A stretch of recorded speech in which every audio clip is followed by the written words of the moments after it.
ที่หลวงพี่ไม่ไลฟ์เลยแป๊บนึงสักครู่นึงเจอ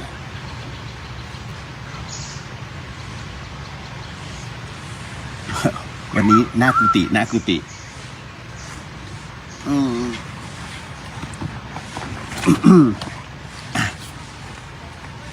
ได้ระยะพอสมควร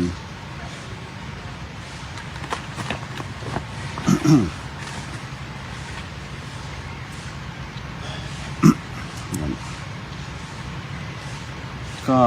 ถามว่าเฉพาะกิจไหมปัจจุบันทันด่วนเนาะวันนี้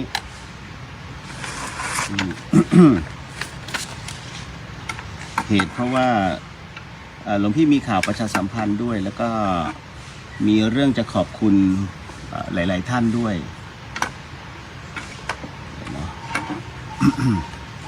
สักครู่เดี๋ยวรอเข้ามาก่อน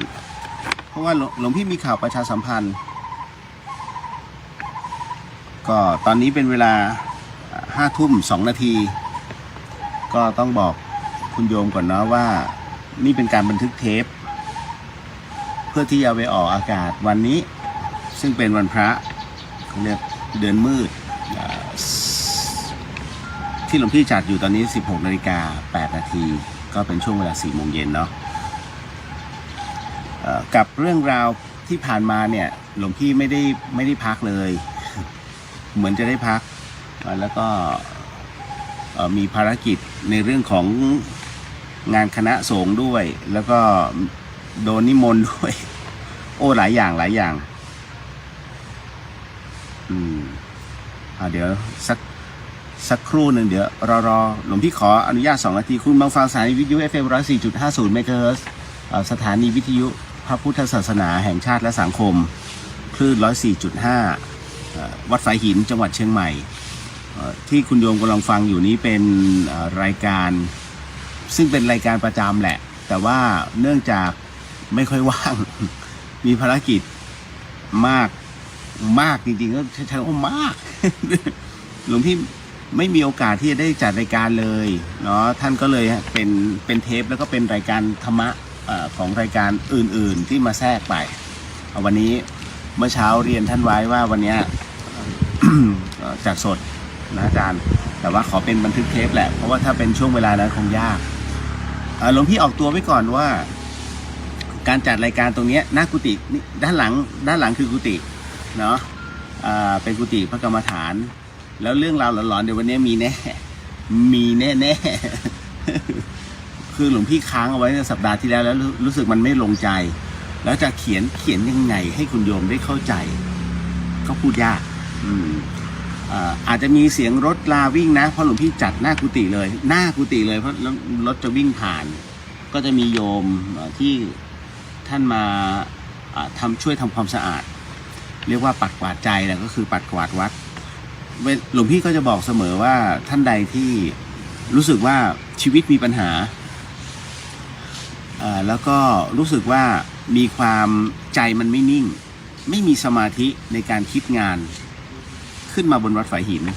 คุณโยมมากวาดวัด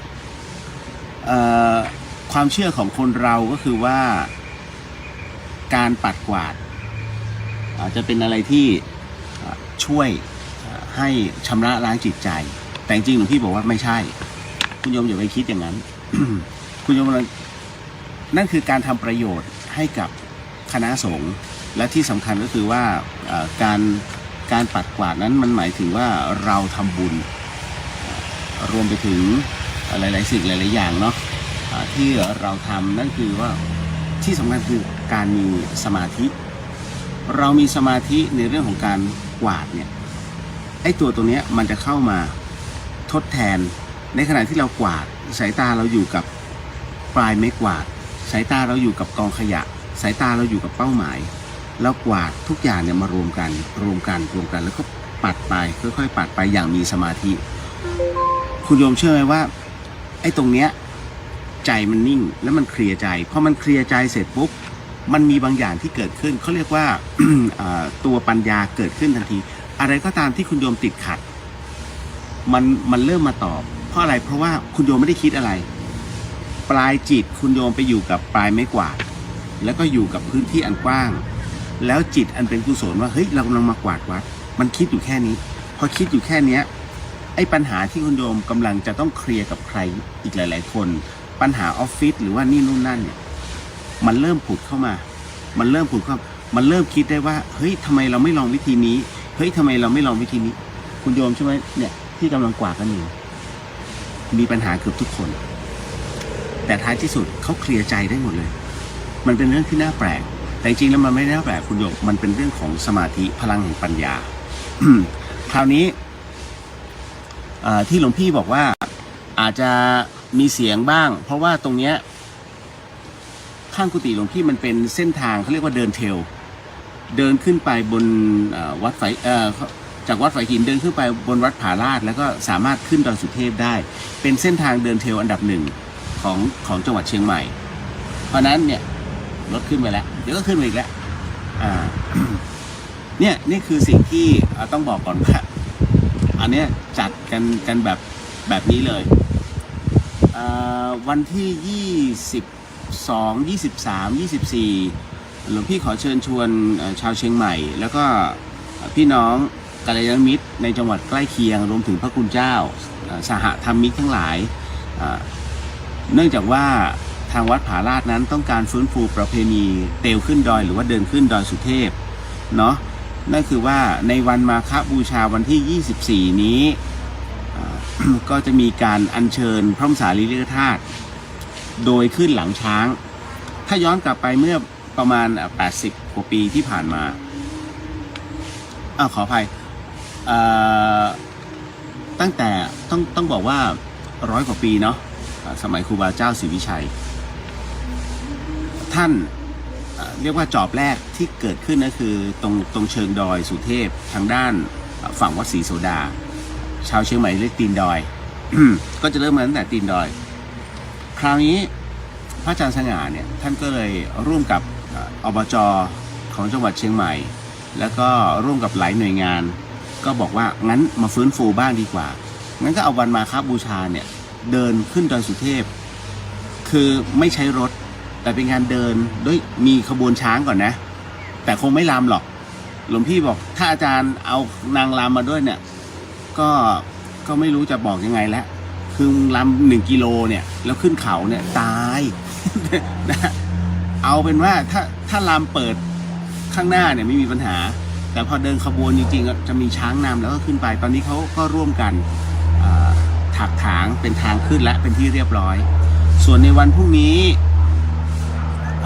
วัดฝายหินก็จะมีพระเนน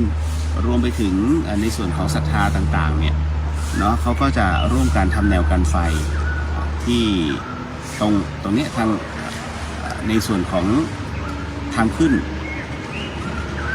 เราเรียกว่าทางขึ้นช่อง7 เก่าด้านนั้นเอาละก็พอสมควรเนาะได้แค่หรือพี่ไลฟ์อันเดียวเพราะอีกอันนึงแบตชาร์จไม่เข้าคือโทรศัพท์มันก็เดี๋ยวพังบ้างไม่พังบ้างก็ขอประชาสัมพันธ์หน่อยแล้วกันเนาะคุณโยมวัดสันติธรรมก็ฝากประชาสัมพันธ์มาก็บอกว่าก็ขอเชิญพุทธศาสนิกชนนั้นเรียกว่าบวชเนคขมะเนาะเพื่อปฏิบัติธรรมในสัปดาห์แห่งวันมาฆบูชาที่วัดสันติธรรมก็รับสมัครไม่เกิน100 ท่านคุณโยมไม่เกิน100 ท่านนะก็เรียกว่ามีอาหารมีเครื่องดื่มบริการให้ฟรีระหว่างวันที่24 กุมภาพันธ์จนถึง26 กุมภาพันธ์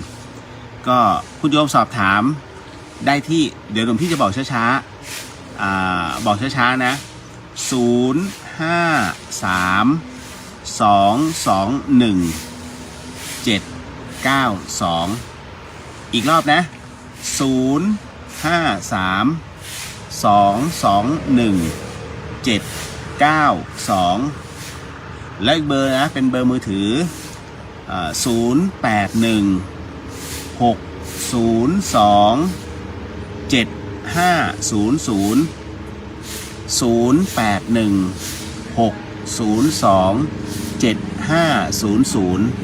ท่านใดที่ต้องการอยากจะ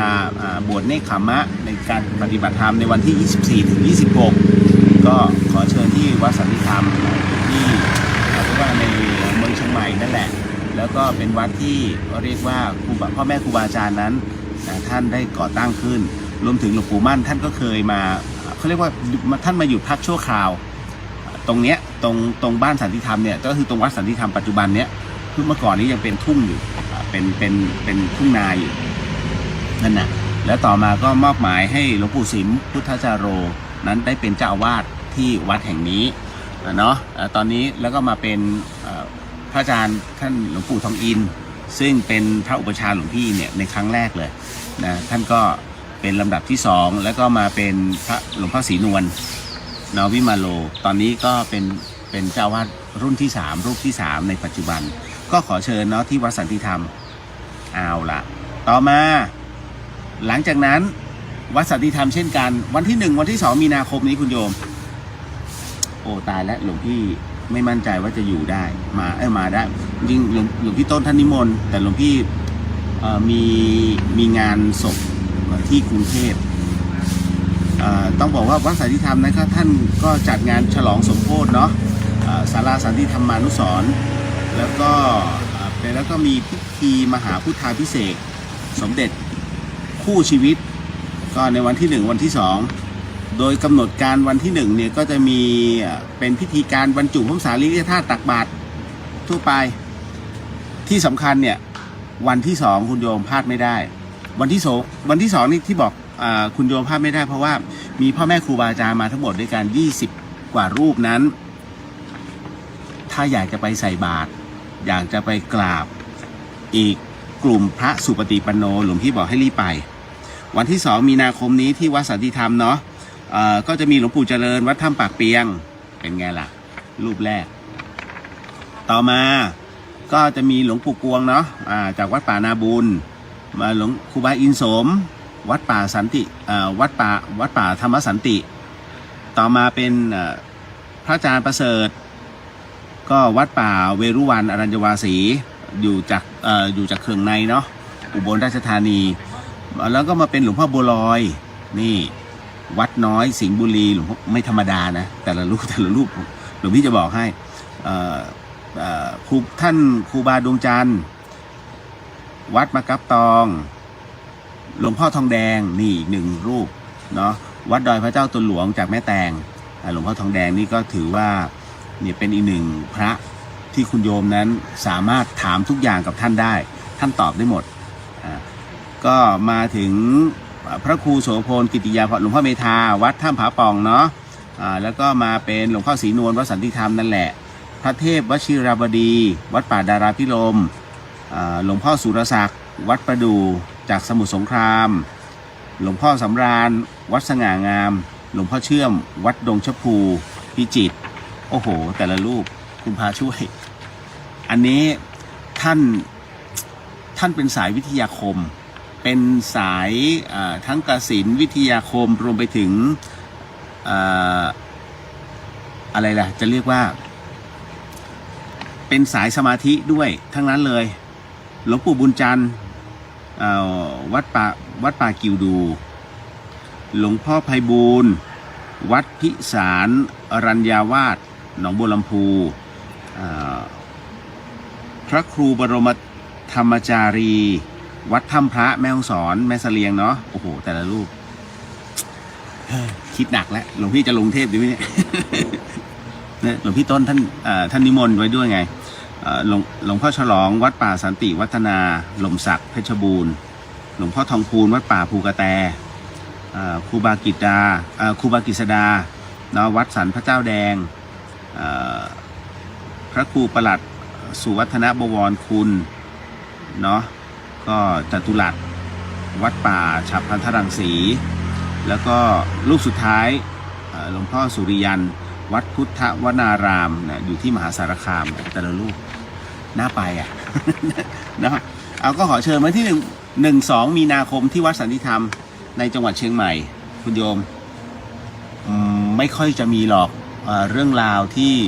พ่อแม่ครูบาอาจารย์นั้นจะมาพร้อมเพรียงกันนะตรงนี้เดี๋ยวนะตอนนี้เป็นอย่างไรบ้างไม่ได้จัดนานเลยหลวงพี่แต่ก็ไม่ได้ทิ้งนะเพราะว่า เอ่อเหมือนเหมือนไปสลับสับเปลี่ยนให้โยมไพศาลแสนชัยก็ช่วงนี้ตะเวนที่บ้านโยมไพศาลที่นี่ตลอดแล้วก็เมื่อ2 วันที่แล้วบังเอิญว่าหลวงพี่ก็ไปที่วัดถ้ำเชียงดาวเนาะก็ไปเอาน้ำมนต์จากในถ้ำเนี่ยเป็นส่วนหนึ่งของถ้ำด้านในซึ่งเป็นถ้ำปิดนะเขาจะไม่ให้เข้าหลวงพี่ก็ได้มีโอกาสเข้าไปเพราะต้องไปเอาน้ำจากดอยหลวงเชียงดาวเนี่ยเอามาเพื่อทำการสงเรียกว่ารูปเหมือนของครูบาหลวงก็คือครูบาโสภาแล้วก็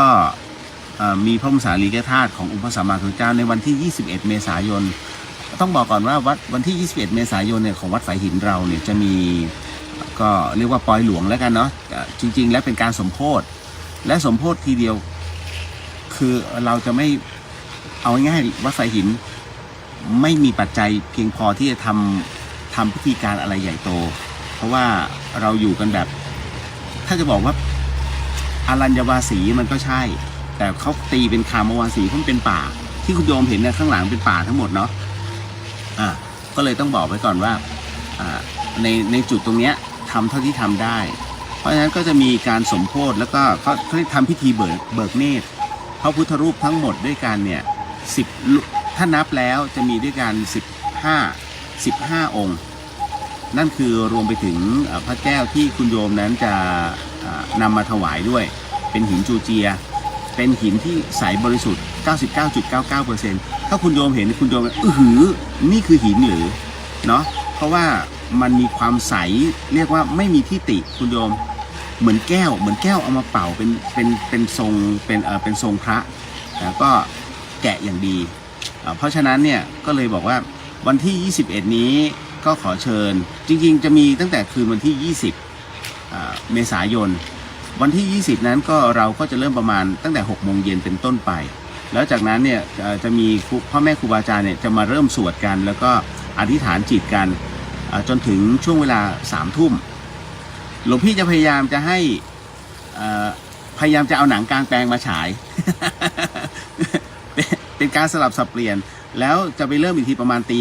5อันนั้นคือเป็นการสวดเบิกเนตรทันทีก็คือเป็นการเอาขี้ผึ้งออกจากดวงตาของพระพุทธรูปทั้งหมดเรามีความเชื่อว่าเรากำลังอัดพลังตรงนี้พลังพุทธคุณเข้าไปเพื่อกระตุ้นให้องค์พระสัมมาสัมพุทธเจ้านั้นได้มีพระเนตรที่มองเห็นเราชาวพุทธแล้วเวลาเราเขาเรียกว่าทำพิธีในเรื่องของอะไรก็ตามที่เป็นพุทธบูชาเนี่ยท่านจะส่งพลังท่านจะมองเห็นวันที่21คุณโยมวันนั้นหลวงพี่ก็จะต้องพาคณะศรัทธามาพอสมควร1 รถบัสแน่ๆนะแล้วก็จะมีโยมอีกคณะใหญ่ประมาณ2 คณะเบ็ดเสร็จก็เอาการอยู่หลวงพี่ตีว่าประมาณเกือบ200 ท่านมาตรงนี้แน่ๆอันนี้เป็นแขกนอกนะยังไม่รวมถึงชาวบ้านอีกนะนั่นแหละเพราะว่าเป็นการสมโภชด้วยแล้วก็เป็นการส่งน้ำพระบรมสารีริกธาตุขององค์พระสัมมาสัมพุทธเจ้าในส่วนของเนื้อเอ็นหนังทั้งหมดทั้งมวลนะ19 องค์ถือว่าเยอะที่สุดในประเทศไทยแล้วเอาเป็นว่าเยอะที่สุดในจังหวัดเชียงใหม่ก่อนแล้วกันเพราะว่าอันนี้ได้จากคุณลุงทองดีแล้วก็ยังมีอะไรหลายอย่างเยอะมากอาจจะมีพระแจกให้ เป็นไม่รับปากอันนี้ยังไม่มีปัจจัยเลยทั้งนั้นนะก็หลวงพี่ก็เลยชี้แจงไว้ก่อนว่ามันจะมีอะไรบางอย่างที่เกิดขึ้นณตรงนั้นก็เฉพาะผู้ที่มาร่วมงานเนาะแล้วก็เปิดจองอะไรบ้างไหมยังไม่รู้เพราะที่เนี่ยท่านเจ้าอาวาสไม่เน้นคณะสงฆ์เนี่ยบอกช้ำมาเยอะแล้วคุณโยมในเรื่องของการทำเป็นพุทธพาณิชย์จริงๆวัดฝายหินไม่เคยตรงนี้ถึงจะทำก็ไม่เคยเป็นพุทธพาณิชย์ทำแจกก็คือหลวงพี่ก็จะทำแจกให้เสมอคุณโยมหลายๆท่านจะรู้ดีนะดังนั้นเดี๋ยวต้องว่ากันอีกทีก็เดี๋ยวเรามาสมาทานศีลกันยังคงเหมือนเดิมเนาะมีสมาทานศีลเสร็จปุ๊บนั่งสมาธิกันสัก2-3 นาที2 นาทีลองดูก่อนว่าพวกเราลืมกันหรือยังแต่ท่านใดที่กำลังขับรถอยู่หลวงพี่บอกว่าอย่าพึ่งนะ อย่าพึ่งละจากพวงมาลัย เอาแค่จิตเป็นสมาธิแต่ตาเรายังขับรถอยู่ก็ไม่มีปัญหาท่านใดที่กำลังรับลูกเต้ารับหลานจากโรงเรียนอยู่ก็เอาไม่เป็นไรก็เปิดไปนั่นน่ะ ก็หลวงพี่รับรู้เพราะอันเนี้ยที่จัดอยู่ตรงนี้เดี๋ยวจะไปออนแอร์ในช่วงเวลา23 นาฬิกาเพราะตอนนี้ก็พอสมควรเนาะต้องบอกคุณโยมไว้ก่อนเอาละพอมาถึงตรงเนี้ยอันนี้ไม่เป็นไรเดี๋ยวประชาสัมพันธ์อยู่เรื่อยๆของวัดสันติธรรมพร้อมไหมคำถามที่หลวงพี่ค้างเอาไว้ก็พอสมควรแล้วก็คุณโยมถามเรื่องของบุคคลที่เป็นข่าวอยู่บ่อยๆหลวงพี่ต้องบอกก่อนว่าหลวงพี่ไม่ได้เสพข่าวเลยไม่คือเราเป็นพระอะ ถ้าไปดูในเรื่องของการเสพข่าวนั้นหลวงพี่อาจจะได้ดูข่าวทางไลน์ได้บ้างแต่ถ้าเป็นทีวีไม่มีเลยเนาะแต่ว่าคุณโยมก็ยังถามมาหลวงพี่ไม่ตอบเรื่องการเมืองเพราะสังเกตไหมถ้าตอบเรื่องการเมืองปุ๊บเนี่ยคุณโยมหลายๆท่านจะเครียดจะเบื่อส่วนหลวงพี่เองถ้าบอกว่าจะแนะนำคุณโยมว่าข่าวทุกวันนี้มีแต่ข่าวในเรื่องของทำให้เราหดหู่ไม่เป็นฆ่ากันหลอกกันอะไรนะยืมเงินค่ากู้เงินความรักเดี๋ยวมีแค่เนี้ยหลวงพี่ถามว่าคุณโยมเครียดไหมและข่าวจะนำเสนอเรื่องราวแบบนี้ไม่เคยนำเสนอเรื่องดีๆทำไมไม่เอาข่าวแบบน่ารักของสัตว์ที่มีที่สัตว์แสนรู้ถูกไหมการประดิษฐ์คิดค้นของนักศึกษานี่นู่นนั่นไม่มีเลยหลวงพี่ว่าคือนอกจากงานวิจัยของเรานักวิชาการหรือว่านักศึกษาเนี่ยไม่มีแล้วคือไม่ใช่ไม่มีหรอกเขาสนับสนุนน้อยลงแล้วยังไม่กล้ามีการนำเสนอข่าวแบบนี้เพราะมันขายไม่ได้คิดแต่จะขายประเทศจึงเป็นเช่นนี้จิตใจคนก็จะเป็นเช่นนี้หลวงพี่มาเนี่ยมีแต่คนเข้ามามีแต่เรื่องทุกข์เขาเครียดพยายามจะไปหาวัดต่างๆที่มีพ่อแม่ครูอาจารย์ปรึกษาได้ก็มาบ่นว่าโดนกีดกันเนาะ ขออภัยคำว่าโดนกีดกันในที่นี้คืออยากหาหลวงปู่อยากสอบถามแต่จะมีเขาเรียกว่าหน้าห้องไม่ได้นะครับตอนนี้ท่านขอพักผ่อนนี่เนาะจริงๆไม่ท่านก็ทำก็แก๊กไว้นั่นแหละแต่หลวงพี่เข้าใจเพราะว่าทุกวันนี้ถามว่าเหนื่อยมากหลวงพี่ไม่มีหน้าห้องนะโยมก็จะใช้วิธีการโทรศัพท์หลวงพี่เป็นพระที่เรียกว่าคุยง่ายที่สุดแล้วโทรมาถ้ารับก็แสดงว่าว่างแต่ถ้าไม่รับคือนั่นคือไม่ว่างนั่นน่ะมีโทรมาก่อกวนบ้างส่งข้อความมาเป็นผู้หญิงบ้างแล้วสุดท้ายก็ลงท้ายมาด่าหลวงพี่เพราะว่าหลวงพี่รู้ทันไงนั่นน่ะเราก็ไม่เป็นไรเราก็บล็อกไปก็มันเป็นตามเหตุปัจจัยเนาะเรื่องราวเหล่านี้ แต่ทั้งนี้ทั้งนั้นเนี่ยเมื่อเราพิจารณาอารมณ์พวกนี้เขาเป็นเหมือนเปรียบเสมือนครูนะเหมือนมาสอบอารมณ์เราพอเรารู้เท่าทันปุ๊บมันดับทันทีแล้วเราก็จะเฉยๆนิ่งๆไม่มีการโต้ตอบไม่มีการต่อว่าไม่มีการด่าทอตอบโต้เพราะว่าเราเข้าใจตัวเราแล้ว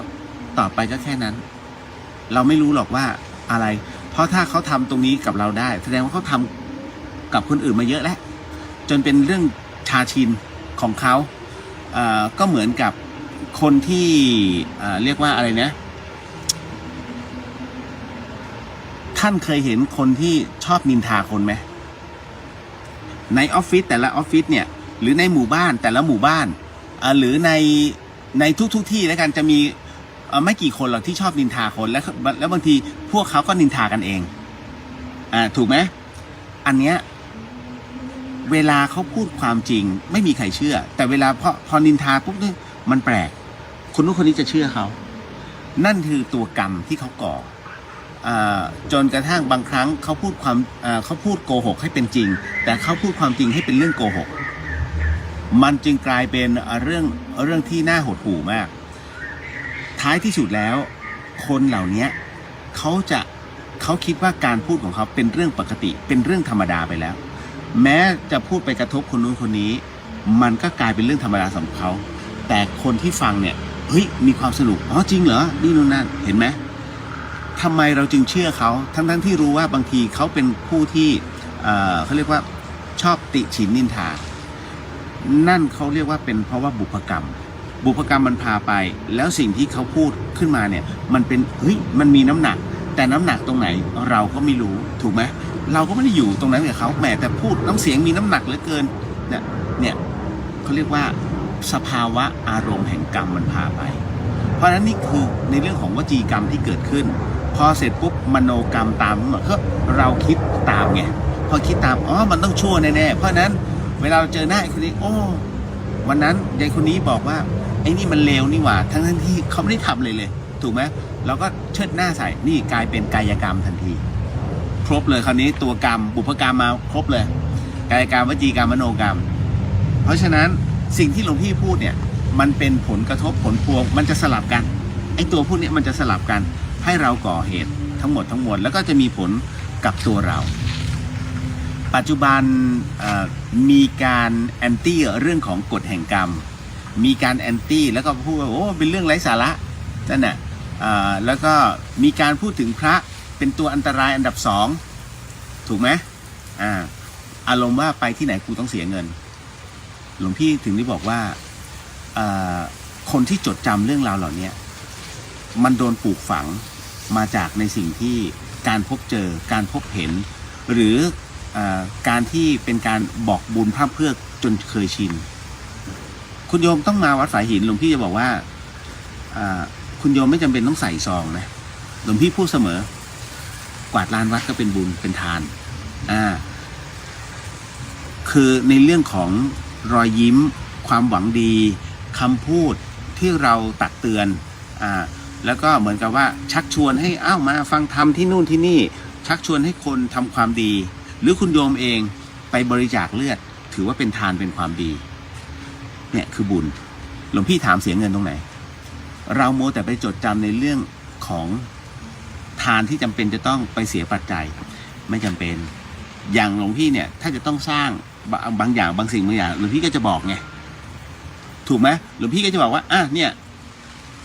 มันขาดนะนี่นู่นนั่นอันเนี้ยถ้าปัจจัยไม่พอหลวงพี่ก็จะขอเรียกบุญไปแต่ไม่ทำเราก็ไม่ได้ว่ากันเพราะว่าการทำทานหรือว่าการทำบุญเขาเรียกเป็นการวัดกำลังใจของแต่ละคนนี่หลวงพี่จึงบอกว่าจริงๆพุทธศาสนาเนี่ยสอนให้คนเนี่ยได้รับรู้แวะแล้วก็วัดกำลังใจตัวเองปฏิบัติธรรมจำเป็นต้องมาที่วัดไหมล่ะไม่จำเป็นที่บ้านก็ปฏิบัติได้เพียงแต่ว่าเราพร้อมหรือเปล่าแค่นั้นแหละหลายๆคนเดี๋ยวสมัครคอร์สปฏิบัติธรรมสมัครคอร์สปฏิบัติธรรมแล้วก็สมัครคอร์สปฏิบัติปีนึงปฏิบัติธรรม7 ครั้งครั้งเดียวไม่พอเหรอ มันเหมือนเดี๋ยวบวชแล้วสึกเดี๋ยวบวชได้สึกหลวงพี่เองเนี่ยบวชแล้วก็ยาวแต่มีวันที่ต้องลาสิกขาไงในเมื่อเราบวชแล้วยาวเราช่วงที่เราบวชเนี่ยช่วงที่เป็นเงี้ยหลวงพี่จะกอบโกย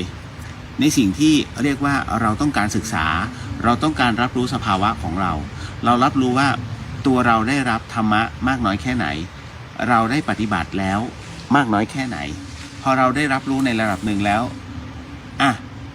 คราวนี้เมื่อมันเติมเต็มนี้หากเรามีหน้าที่ในภาคคฤหัสถ์หลวงพี่ก็ต้องลาสิกขาอย่างโยมแม่อย่างเงี้ยเราก็ต้องไปทำหน้าที่ของผู้เป็นลูกถูกไหมเพราะนั้นบวชเนี่ยไม่ได้มีปัญหาต่อให้หลวงพี่อายุมากแค่ไหนหลวงพี่ก็บวชอีกได้แต่โยมแม่หลวงพี่มีแค่ท่านแค่คนเดียวถ้าวันนี้ไม่สลับสับเปลี่ยนกับพี่สาวเนี่ยหลวงพี่มองว่าหลวงพี่ก็สงสารโยมพี่เพราะหลวงพี่เองก็มีโยมพี่สาวแค่คนเดียว ใครจะมาเป็นพี่สาวหลวงพี่ก็ไม่ได้แต่อันนั้นทั้งหมดทั้งมวลเนี่ยอย่างโยมพ่อโยมแม่ทางธรรมเนาะหลวงพี่ก็ยังสามารถหาพ่อแม่ทางธรรมได้อย่างต่อเนื่องได้อีกเพราะนั้นโยมพ่อโยมแม่ทางธรรมที่อุปการะหลวงพี่มาตั้งแต่เริ่มต้นของการที่หลวงพี่เข้าสู่ร่มผ้ากาสาวพัสเนี่ยถือว่าผู้มีบุญมากหลวงพี่ก็เวลานั่งบิณฑบาตเสร็จหลวงพี่อธิษฐานตรงนี้พอเสร็จปุ๊บทั้งหมดทั้งมวลหลวงพี่ก็อธิษฐานตรงนี้นี่แหละเป็นเหตุทั้งหมดทั้งมวลเนาะเดี๋ยวขออนุญาตทักทายก่อนแล้วเดี๋ยวเรามานั่งสมาธิกันแป๊บหนึ่งเนาะข ออภัยในส่วนของเฟซบุ๊กเรียวเดอะเฮียนเนาะเพราะว่าตรงนั้นน่ะหลวงพี่ไม่สามารถพอดีไอ้อะไรล่ะโทรศัพท์อีกเครื่องมันไม่ดีนั่นแหละแล้วแบตมันชาร์จไม่เข้าแล้วไงก็ไม่รู้จะทำไงก็ปล่อยไปแล้วเดี๋ยวค่อยว่ากันเงินเดือนออกค่อยว่ากันโยแม่ก็อุทิศเงินเดือนให้นั่นแหละหลวงพี่ก็จัดครึ่งหนึ่งทำบุญไอ้นู่นไอ้นี่แล้วก็จะเหลืออยู่ไม่เท่าไหร่หรอกหลวงพี่ก็จะเก็บนิดหน่อยพระห้ามสะสมนะแต่อันนี้มันไม่ใช่ของพระเป็นของโยมแม่ ก็เลยเดี๋ยวพอมีสักไม่รู้มันจะมีป่ะเครื่อง4-5 พันก็บอกโยมที่เขาขาย iPhone มือสองเขาบอกดูให้หลวงพี่หน่อยนะมีเจ้าค่ะแต่มันเป็นเส้นๆนะเดี๋ยวเก็บไว้ก่อนนั่นแหละเดี๋ยวขออนุญาตทักทายก่อนเนาะโยมดาวรุ่งเจริญพรเป็นยังไงมั่งใจเป็นยังไงนี่ต้องถามต้องเช็คก่อนเพราะว่าคุณโยมดาวรุ่งมาฝึกปฏิบัตินะตรงนี้แล้วก็อย่างที่บอกหลวงพี่เวลาทำอะไรอย่างกรรมฐานเนี่ยหลวงพี่ไม่มาให้นั่งนิ่งๆตกยุงกันไม่อยากให้นั่งเป็นห้องโถงแต่ถ้าอยากให้นั่งนี่เลยตามกู่และมันมีธรรมชาติโอบล้อมเพราะนั้นในส่วนของตรงนี้นี่เองเนี่ยเมื่อมีธรรมชาติโอบล้อมแล้วมีเขาเรียกว่ามีกระดูกเนาะอยู่ด้านหลังเนี่ยอสุภกรรมฐานเนี่ยมันวัดกันได้มันวัดอยู่ที่ตัวใจคุณโยมว่าคุณโยมนิ่งพอไหมวันนั้นเนี่ยมีผู้ที่ไม่เคยปฏิบัติสมาธิเลยก็มาร่วมก็ไม่กลัวเห็นไหมทำไมคนเราจึงกลัวผีมีจริงไหมเดี๋ยวจะมาเล่าให้ฟังโดนกันไปต่างๆนานาหลังจากที่เราได้นั่งสมาธิกันเป็นที่เรียบร้อยเนาะเดี๋ยวสักครู่หนึ่งก่อนแล้วกันโยมณัฐศิษย์ครับนมัสการครับหลวงพี่เจริญพรแล้วก็โยมดาวรุ่งน้องกราบนมัสการพระอาจารย์จ้าเจ้าค่ะสาธุเอาละคุณโยมแมนนมัสการครับหลวงพี่เลี้ยวเจริญพรคุณโยมพิมพงศ์กราบนมัสการครับหลวงพี่เจริญพรอันนี้โยมนัชดนายสาธุเจริญพรคุณโยมประภากราบนมัสการครับหลวงพี่เจริญพรคุณโยมจันจรัสกราบสาธุเจ้าเอาละคุณโยมสิริลักษณ์นมัสการค่ะหลวงพี่เจริญพรโยมเบนกราบนมัสการเจ้าค่ะเจริญพรคุณโยมเพนกราบนมัสการหลวงพี่ค่ะเจริญพรโยมเลงกราบนมัสการสินเจียยุอีสินนี้หัวใช้เจ้าค่ะ อยู่ระหว่างติดกิจเดินทางอาจจะเข้าออกนะเจ้าค่ะกราบเจ้าค่ะไปไหนล่ะ แม่มีสินเจียยุอีตุจีนแล้วเหรอคือหลวงพี่มีเชื้อจีนไปปลายคือฝ่ายโยมพ่อจะเป็นเชื้อจีนไปปลายเนาะแม้รัตนสมบูรณ์เนี่ยคือคุณย่ามีเชื้อจีนเขาเรียกค่อนหนึ่งแล้วพอมาเป็นโยมพ่อก็จะหลุดไปค่อนหนึ่งพอมาหลวงพี่ก็จึงหนึ่งแล้ว โยมลิลลี่นมัสการค่ะหลวงพี่เจริญพรโยมเราต้องขอแชร์บอกบุญต่อนะเจ้าค่ะพระอาจารย์สาธุเจ้าค่ะได้เดี๋ยวหลวงพี่ก็ลืมบอกไปว่าหลวงพี่ขอขอบคุณคุณโยมทุกท่านที่ร่วมกันส่งข้าวสารอาหารแห้งรวมไปถึงเสื้อกันหนาวรวมไปถึงผ้าห่มรวมไปถึงแสงสว่างให้กับเด็กๆบนดอยในวันพรุ่งนี้หลวงพี่ไม่ได้เดินทางไปแต่ว่าวันนี้น้องออฟโรดเนี่ยเข้ามาแล้วเขามารับไปเรียบร้อยแล้วก็หลวงพี่ก็จัดการทั้งหมดทั้งมวลเนี่ยให้เป็นธุระแทนหลวงพี่เพราะว่าด้วยการที่เป็นสมณะเนี่ยแหมเราก็จะไปนั่งนะตรงนั้นเป็นยาหม่องตาพระมันก็กระไรอยู่ก็เกรงใจโยมก็เลยช่วยไปทำหน้าที่หน่อยเพราะว่าวันพรุ่งนี้โยมพี่หมอตู่เนี่ยจะมาชาวเชียงใหม่หลวงพี่รับแค่20ท่านใดที่ปวดเมื่อยตัวนี่ว่าจะเป็นกระดูกข้อหรืออะไรก็ตามเนี่ยลองช้ำกระดูกคดอะไรเนี่ยมาพรุ่งนี้ไคโรแพคติกตั้งแต่8 โมงเช้าเดี๋ยวหลวงพี่ต้องขอโยมพี่ตู่ก่อนตั้งแต่8 โมงเช้า ไปจนถึงบ่ายสองนี่เก็บของแล้วนะเพราะว่าโยมพี่ตู่ต้องมีภารกิจอันใหญ่หลวงที่จะต้องเดินทางเรียกว่าไปทำธุระก่อนนั่นน่ะก็เป็นช่วงบ่ายสองนั่นน่ะแกมีธุระประมาณบ่ายสามอันนี้หลวงพี่ต้องแจ้งนะถ้ามาเยอะเกินแล้วรักษาไม่ทันก็คือว่าจบแค่นั้น อันนี้ช่วยไม่ได้จริงๆนั่นแหละเพราะหลวงพี่แจ้งแล้วก็เอาหมู่พระสงฆ์เดี๋ยวจะรักษาพระสงฆ์ก่อนเนาะ ต่อมาอันนี้โยมพี่จันจราเสียงรถเสียงกวาดลานเป็นธรรมชาติดีเจ้า หลายๆท่านไม่ได้มีโอกาสขึ้นมาบนวัดฝายหินเนาะก็หลวงพี่ก็จะให้ดูแล้วกันเนี่ยว่าสิ่งที่เราท่านได้ทำไว้ก็พอสมควรอันนี้หลวงพี่ตากผ้าไว้เมื่อวานนี้เนี่ยก็ตรงนี้เป็นฮวงซุยเนาะเขาก็ทำการเขาเรียกสูตรถอนก็คือเอากระดูกออกไปแล้วก็ทำการถมทั้งหมดทั้งมวลแล้วบังเอิญว่าท่านเอาแบ็คโฮขึ้นมา คุณโยมเห็นตรงนู้นใช่ไหมที่เป็นสายไฟอันนั้นของกุฏิหลวงพี่พังเลยน้ำไม่ไหลหลวงพี่ก็เลยไม่ได้อาบน้ำมาคืนนึงก็เลยโอ้โหเราก็ไม่รู้หรอกก็ตะแหม่เขาเรียกแหม่งแล้วเฮ้ยเราอุตส่าห์เอาฝังดินไว้มันจะเป็นเรียบร้อยขาดอันนี้ก็ให้ช่างเข้ามาต่อให้เหลือสายนิดหน่อยมันแตกแล้วก็แต่สายไฟคือสายไฟเนี่ยทำไว้ชั่วคราวเพราะของหลวงพี่เป็นสายอลูมิเนียมไม่ใช่สายทองแดงเนี่ยกำลังที่คุณโยมร่วมกันลงขันมันจะอยู่ตรงนี้เดี๋ยวหลวงพี่กลับข้างให้ดูก่อนกลับได้ไหมดึงโน่นกำลังทำการฝังดินอยู่นี่หลวงพี่ชี้ให้เห็นเนาะนี่แหละบริเวณวัดฝายหินถนนที่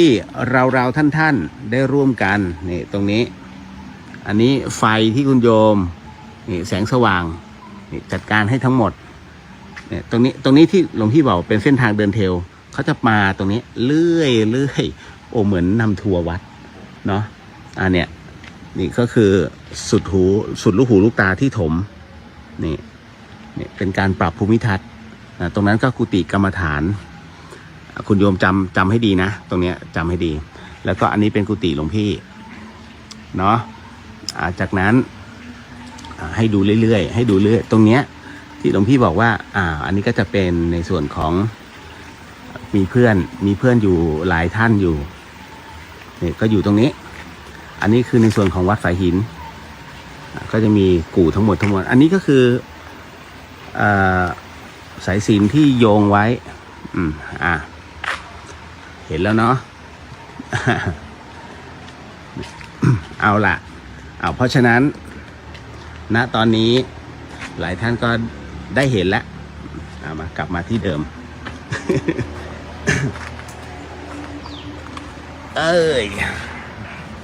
เดี๋ยวทักทายกันต่อให้เห็นสภาพก่อนว่าอันเนี้ยวัดฝายหินมันประมาณนี้ต่อมาสบันงานมัสการสาธุคุณโยมอัญชลีนมัสการเจ้าค่ะเจริญพรหลวงพี่ได้รับแล้วคุณโยมอัญชลีนั้นได้นำถวายปัจจัยทุกวันพระนะครั้งละ99 บาท99หลวงพี่ก็ไหนๆก็ไหนๆเราก็สมทบทุนตรงนี้หลวงพี่ก็อนุโมทนาสาธุอายุวันโนสุขังพลังคือเหมือนกับเป็นการฝากหลวงพี่ทำบุญจริงๆคุณโยมท่านให้ตรงเนี้ยไว้สำหรับหลวงพี่โดยเฉพาะแต่หลวงพี่มันมีความรู้สึกว่า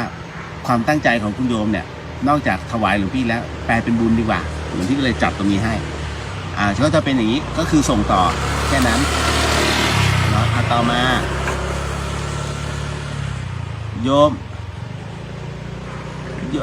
อะไรนะชอบเล่าเจี๊ยดีขนาดน่อหลวงปี้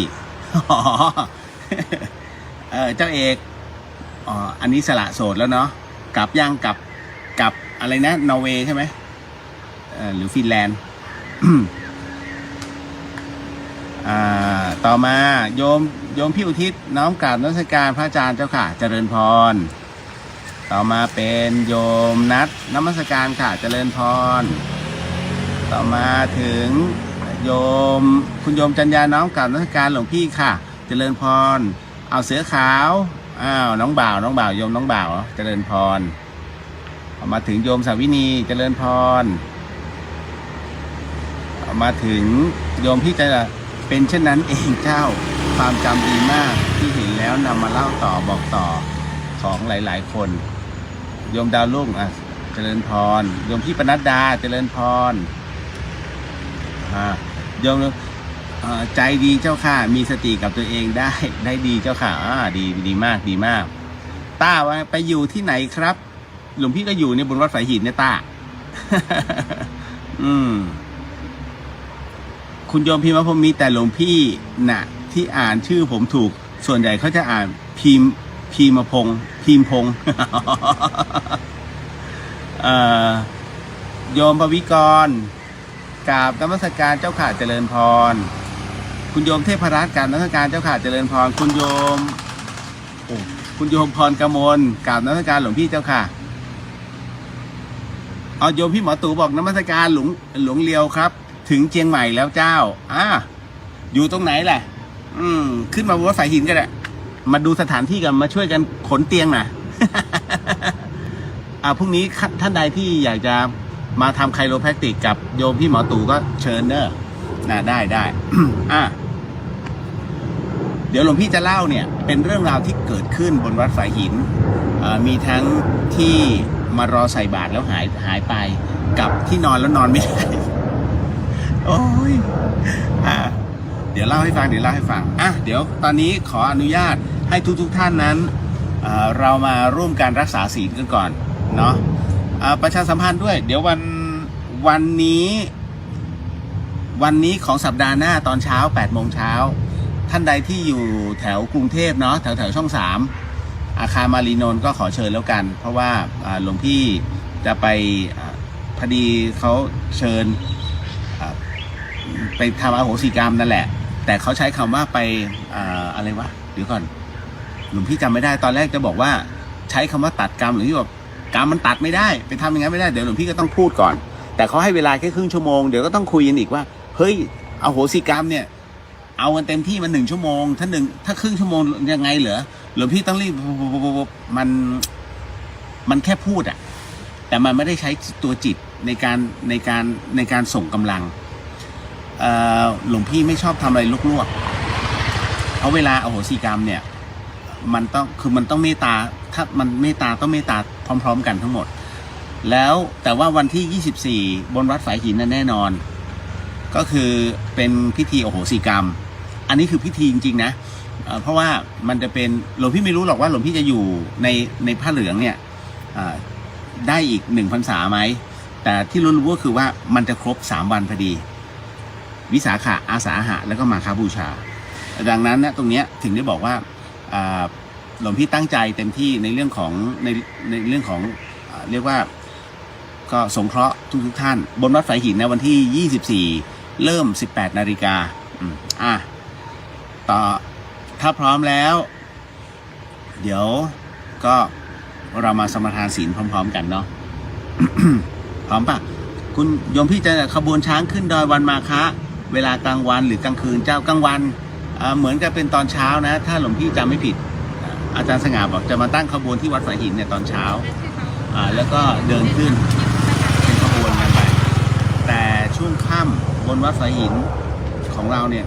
อโหสิกรรมก็ที่เดิมอาจารย์จะให้หน้ากูแต่หลวงพี่กะว่าจะเอาลานนี้เล็กๆนั่นน่ะให้มันดูให้มันแน่นๆดีกว่าเพราะข้างบนโยมไม่กล้าขึ้นต่อมาคุณโยมใกล้รุ่งการนมัสการเจ้าค่ะเจริญพรเรามาสมาทานศีลพร้อมๆกันท่านใดที่ไม่พร้อมในการสมาทานให้น้อมจิตตามอันนี้สำหรับใครที่นอนป่วยติดเตียงอยู่เนาะสาธุเดี๋ยวหลวงพี่ว่านะโมก่อนเนาะ นะโมตัสสะภะคะวะโตอะระหะโตสัมมาสัมพุทธัสสะนะโมตัสสะภะคะวะโตอะระหะโตสัมมาสัมพุทธัสสะนะโมตัสสะภะคะวะโตอะระหะโตสัมมาสัมพุทธัสสะเอารอบๆบริเวณมารับอานิสงส์ตรงนี้ด้วยเนาะสมทานศีลไปพร้อมๆกันหลวงพี่ พุทโธธัมโมสังโฆศีลข้อ 1ไม่ฆ่าสัตว์ศีลข้อ 2ไม่ลักทรัพย์ศีลข้อ 3ไม่ประพฤติผิดในกามศีลข้อ 4ไม่พูดเท็จศีลข้อ 5ไม่ดื่มสุราและของมึนเมาบัดนี้ข้าพเจ้าตั้งใจรักษาศีลแล้วบัดนี้ข้าพเจ้าคือผู้มีศีลข้าพเจ้าผู้มีศีลละอายต่อการทำความชั่วกลัวต่อผลของบาปกรรมข้าพเจ้าผู้มีศีลมีหิริโอตปะมีกายเป็นมนุษย์มีใจเป็นเทวดาเป็นมนุษย์เทโวผู้เข้าถึงความเป็นสหายกับเหล่าเทวดาทั้งหลาย ณ บัดนี้ข้าพเจ้าทั้งหลายขออดโทษลดกรรมที่ข้าพเจ้าได้เคยประมาทพลาดพลั้งในช่วงวันนี้ลงในฉับพลันและขอให้ข้าพเจ้า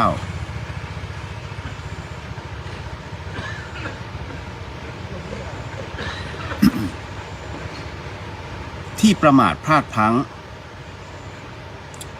ขอให้กรรมดีที่ข้าพเจ้าหรือเหล่ากัลยาณมิตรได้ทำไว้นั้นขอจงมาแทรกส่งผลบุญนี้ให้ข้าพเจ้าได้มีความสุขและประสบผลสำเร็จตลอดไปเถิดสาธุสาธุสาธุอนุโมทามิต้องขออภัยเมื่อกี้ที่หยุดชะงักลงมีเหตุหน่อยนึงเนาะ ต่อไปเราจะมานั่งสมาธิแค่2 นาทีหลวงพี่ว่ารถติดเนี่ยยังเป็นอะไรที่อะไรนะมันยังนานกว่าในการที่เรานั่งสมาธิตรงนี้เนาะถ้าพร้อมแล้วเดี๋ยวเรามานั่งสมาธิกัน คุณโยมเวลานั่งสมาธินั้นอย่างที่หลวงพี่บอกว่าเราสามารถกำหนดลมหายใจได้เข้าออกพุทโธพุทโธก็ได้หรือจะไม่บริกรรมอะไรก็ได้หรือจะพองยุบก็ได้เพราะนั้นแต่ให้กำหนดดูว่าลมหายใจเนี่ยเวลามันเข้าผ่านตรงช่องจมูกจุดที่1ก็คือจมูกเนาะเข้ายังไงออกยังไงเข้ายังไงออกไงตามลมหายใจตามไปจนเหนื่อยแล้วก็พอแล้วคราวนี้ก็หายใจธรรมดานั่นแหะแต่ให้รู้ว่ามันเข้ามันออกจนนิ่งจุดที่2ก็คือจุดที่อยู่ตรงกลางลิ้นปี่หรือกลางหน้าอกหรือว่าตรงหัวใจก็จับให้ดีด้วยกันว่าลมหายใจมันสุดแค่ตรงนี้หรือเปล่าเพราะนั้นก็เข้าออกมันก็อยู่แค่ตรงนี้จุดที่3ก็คือตรงสะดือลงมาล่างสุดตรงนี้ก็คือสะดือถูกไหมเข้าออกระยะก็จะยาวหน่อยอันนี้สมาธิสั้นไงเข้าก็แค่ตรงนี้อันนี้เขาเรียกสายอ่อน สายอ่อนสายพอไปวัดไปวาก็เอาลงมาสายปานกลางก็สะดือสายแข็งหน่อยก็จะเป็นตรงท้องน้อยก็กำหนดลมหายใจลงไปเนี่ยอันนี้คือสายแข็งถ้าสายแข็งมากคือขึ้นมาตรงนี้เลยกลางกระหม่อมเลยซึ่งมันยากถ้าโยมรู้สึกเขาเรียกว่าอาจต้องสังเกตว่ารู้สึกเนี่ยเพราะสมาธิหรือว่ารู้สึกไปเอง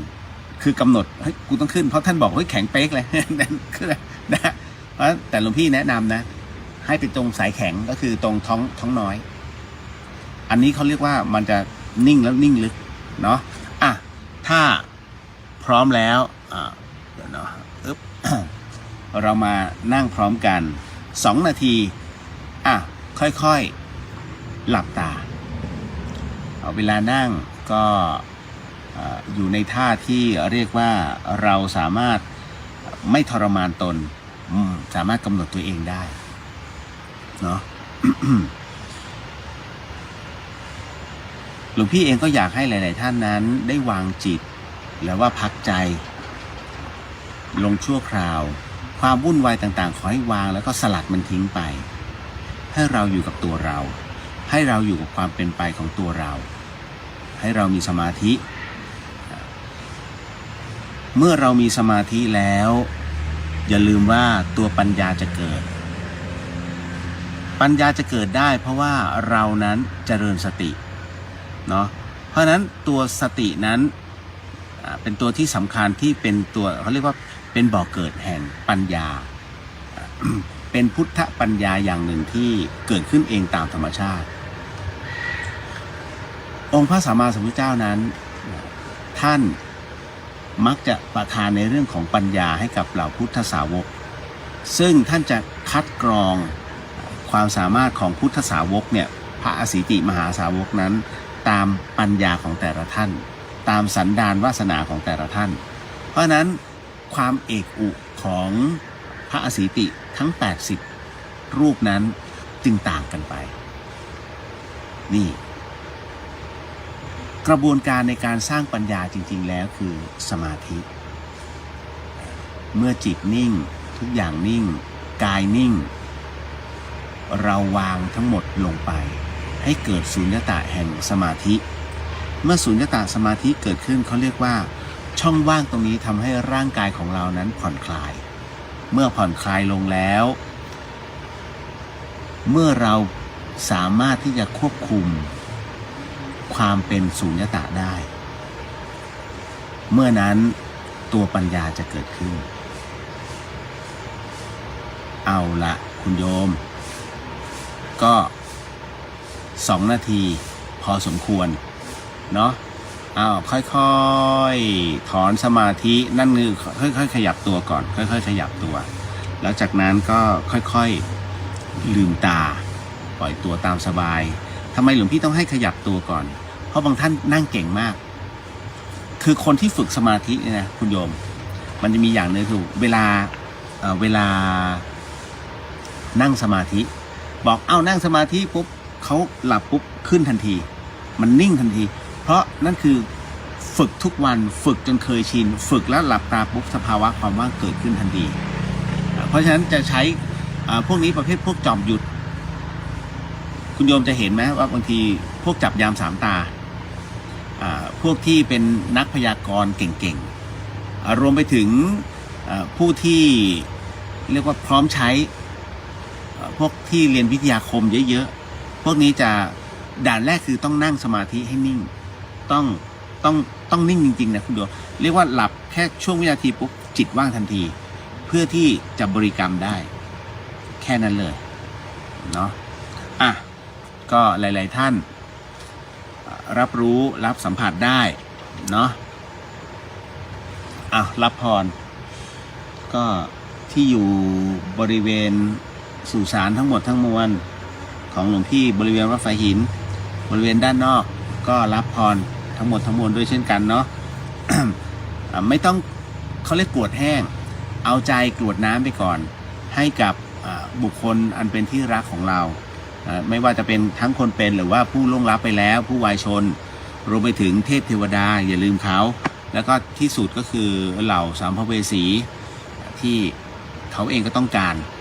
เพราะว่าเราให้แต่เครือญาติพระเดชพระคุณพระราชพรหมยานบอกเสมอว่าเวลาเรากรวดน้ำเนี่ยนอกจากญาติเราแล้วก็อย่าลืมเขาก็มารอเช่นกันนั่นแหละในเมื่อเหล่าสัมภเวสีมารอก็ควรจะให้เขานั่นแหละเขาจึงให้ประโยชน์เราเห็นไหมเพราะนั้นคุณโยมอย่าไปคิดว่าพวกแม่ค้าทั้งหลายที่เขาเอาไปวางริมถนนน่ะทำให้เลอะเทอะหรือว่าอะไรก็ตาม ทั้งหมดทั้งมวลมันมีเหตุคนที่ร่วมตรงเนี้ยเขาอย่างน้อยถ้าสมมุติมันไม่มีจริงก็ยังเป็นอาหารให้เราสรรพสัตว์ทั้งหมดทั้งมวลเดี๋ยวมันก็มากินอย่างน้อยก็มันก็ไม่อดตายวะก็เป็นบุญถูกไหมแต่เสร็จแล้วต้องเก็บหลังจากทิ้งไว้สักประมาณชั่วโมงครึ่งเสร็จปุ๊บก็เก็บเพราะคุณโยมไม่มีธูปนี่ปกติใช้ธูปเป็นตัวกำหนดธูปอันนึงก็ประมาณ15 นาทีบ้างครึ่งชั่วโมงบ้างเสร็จปุ๊บก็เก็บแค่นั้นเพราะไม่งั้นจะเลอะเนาะมันจะคราวนี้เป็นกรรมแล้วอันนี้ไม่ใช่ถวายแล้วเนาะเอารับพรทั้งหมดทั้งมวลพร้อมเนาะโยมพร้อมกันแล้วเนอะกำหนดจิตตามท่านใดที่ขับรถยะถาวาริวหาปุราปาริปุเรนติสาครังเอวะเมวะอิโตตินังเปตานังอุปกปติอิชิตังปฏิตังตุมหังคิปะเมวะสมิชันตุสัพเพปุเรนตุสังกปาจันโดปนราโสยถามณิโชติราโสยถาสัพพิติโยวิวันชันตุสัพพะโรโควินาสันตุมาเตภวาวันตรายโยสุขีติขายุโกภวาอาภิวาทนาสิริสานิจาพุทธาปจายโนจาตารโอธรรมาวทันติอายุวันโนสุขังลังสัพพะพุทธานุภาเวนะสัพพะธัมมานุภาเวนะสัพพะสังฆานุภาเวนะพุทธรัตนังธัมมรัตนังสังฆรัตนังตินะรัตนานังอนุภาเวนะจตุราสีติสหัสสะธัมมาขันธานุภาเวนะปิตกาตยานุภาเวนะชินสาวกานุภาเวนะสาเพเตโรคาสาเพเตพยาสาเพเต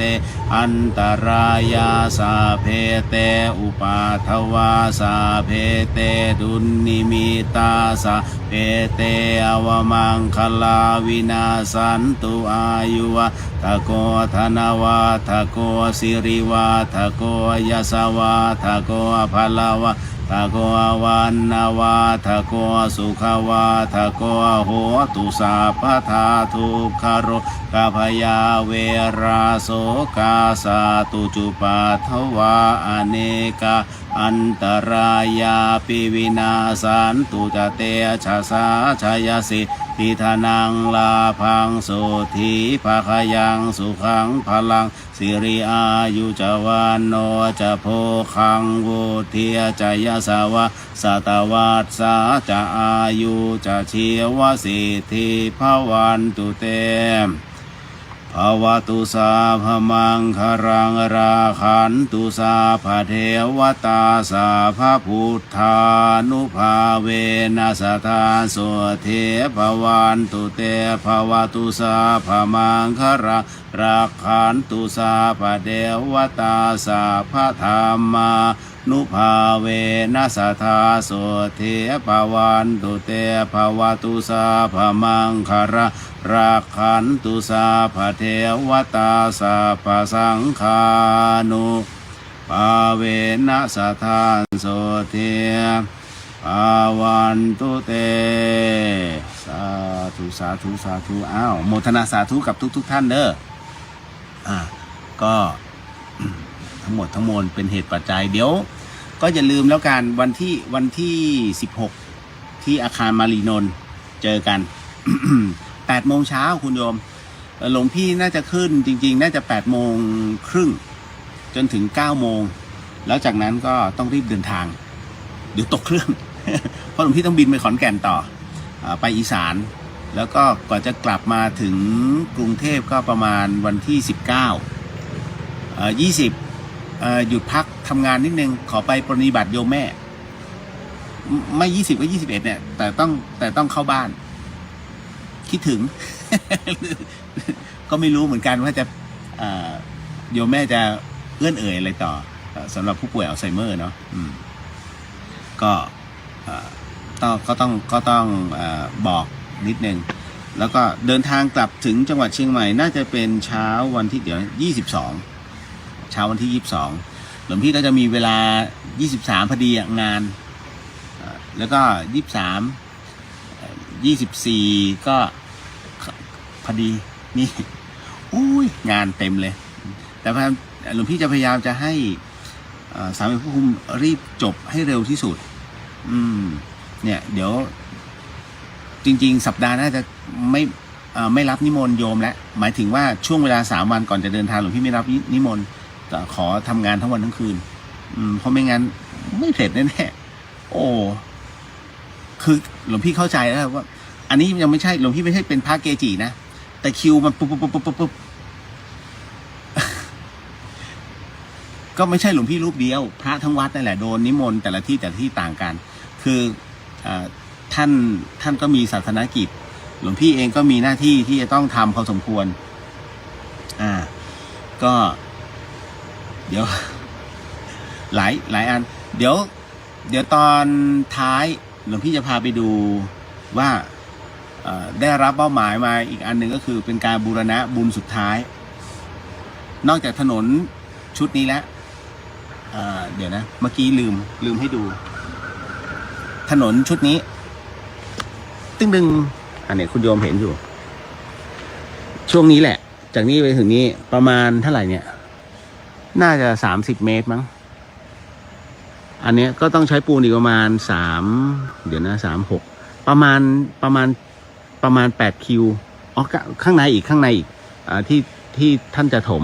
มันเหลืออยู่แค่นี้อันนี้แหละที่ค้างเอาไว้เพราะว่ามันเป็นชุดของอุทยานแต่คราวนี้หลวงพี่ได้รับข่าวสารมาว่าทางอบจจะถมให้แค่นี้เพราะฉะนั้นตรงนี้เดี๋ยววัดรับผิดชอบให้ก็บอกเอาไว้ก่อนท่านใดที่อยากจะร่วมก็เดี๋ยวค่อยมาว่ากันเนาะแล้วอีกอันหนึ่งเป็นเรื่องของเขาเรียกว่าหน้าบันของวิหารเนื่องจากว่ามันเป็นคือวัดสายหินเป็นวัดโบราณแล้วตรงใบรากากับช่อฟ้าบางส่วนเนี่ยหักลงคือตอนแรกหลวงพี่ก็ไม่รู้หรอกมันหักเพราะมันเก่าเขาไปดูใกล้ๆมันเก่าจริงอันนี้โอ้โหคุณโยมเป็น100 ปีแล้ววัดในส่วนของช่อฟ้าหักลงมาเลย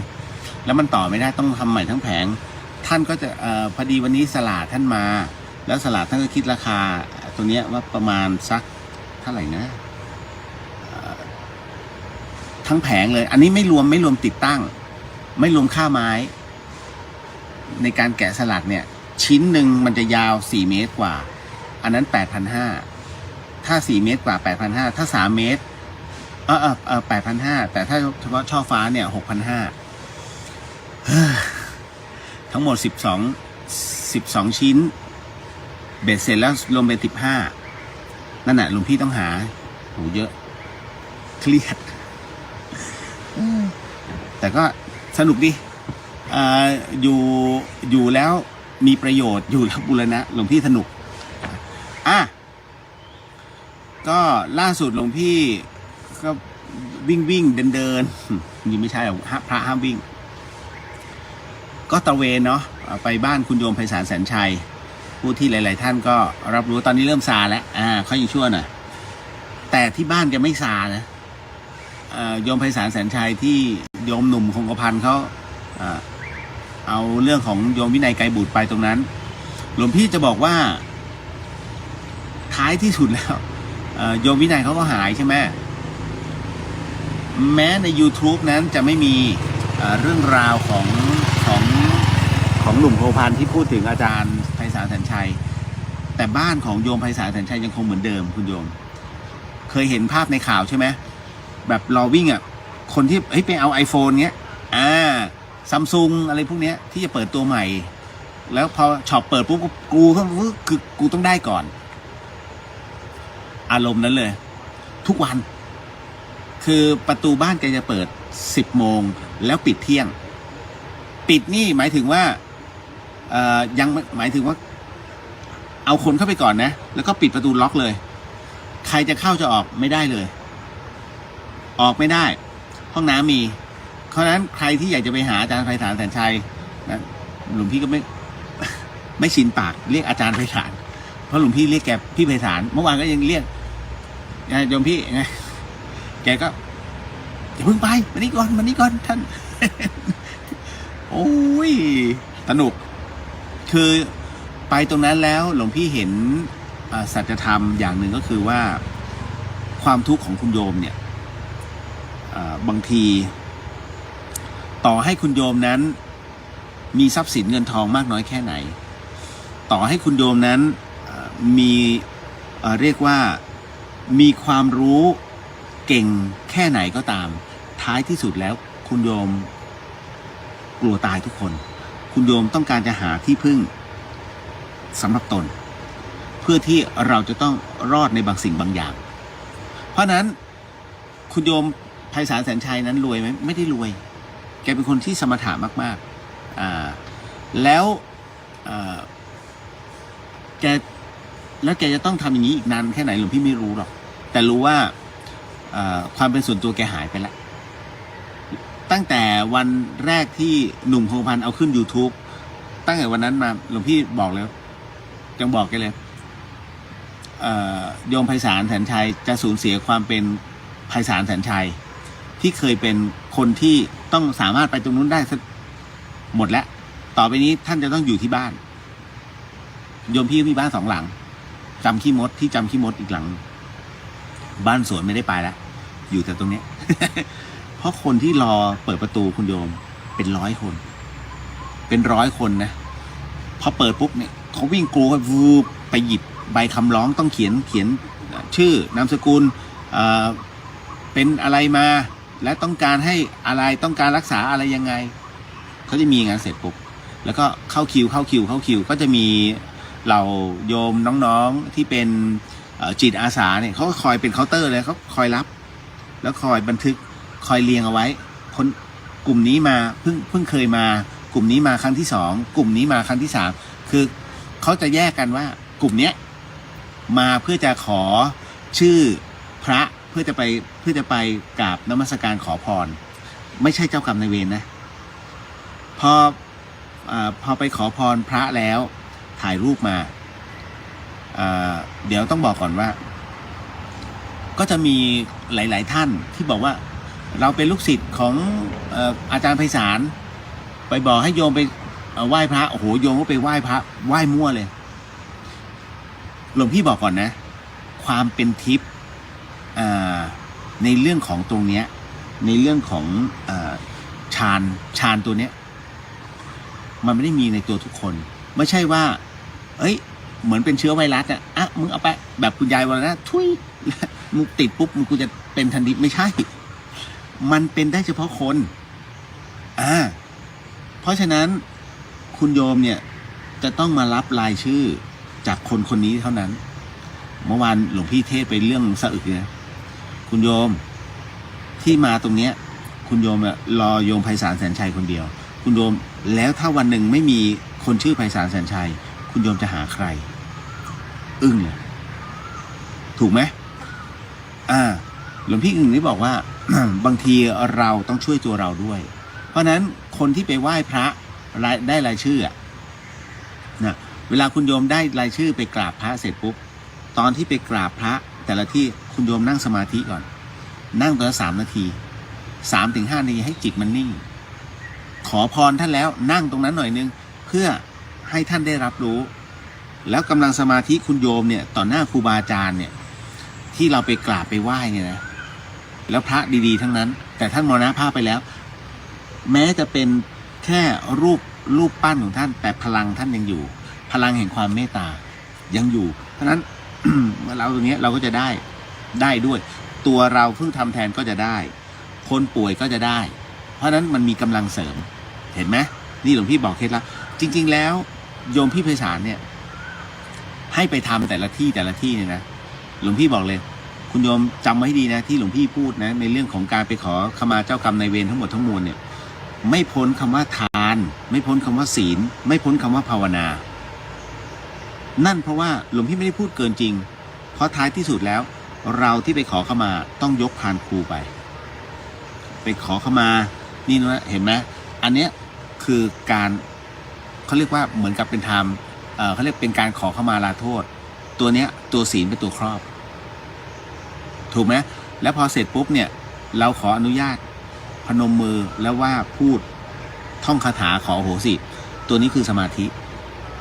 ตอนที่ก่อนที่เราจะไปไหว้พระแต่ละอันท่านจะให้หยอดเงินก่อนนี่ทานครบแล้วเห็นไหมทั้งหมดทั้งมวลเนี่ยมันอยู่ในกรอบที่หลวงพี่ไม่ได้พูดเกินจริงเพราะนั้นพอได้รายชื่อเสร็จปุ๊บไปไหว้ครูบาอาจารย์เสร็จปุ๊บถ่ายรูปอันนี้พอเสร็จปุ๊บเราปริ้นออกมาเนี่ยแค่มาส่งงานหรือว่าส่งทางไปรษณีย์ส่งเสร็จปุ๊บเนี่ยแกก็จะได้รับโยมไพศาลแสนชัยเนี่ยแกจะนิมิตแค่วันเดียวคือวันพระอย่างวันเนี้ยคืนเนี้ย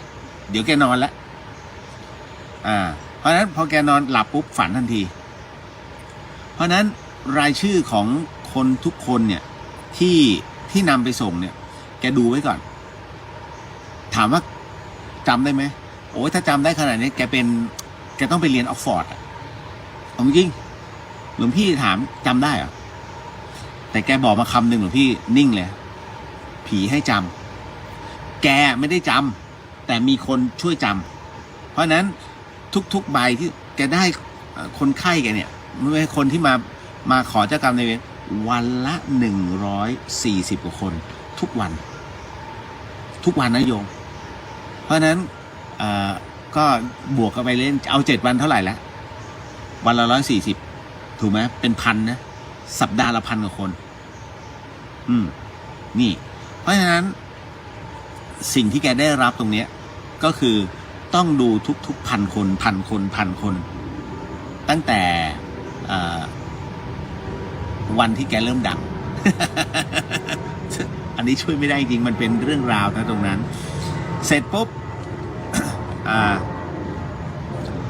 พอเราได้เจ้ากรรมนายเวรเสร็จ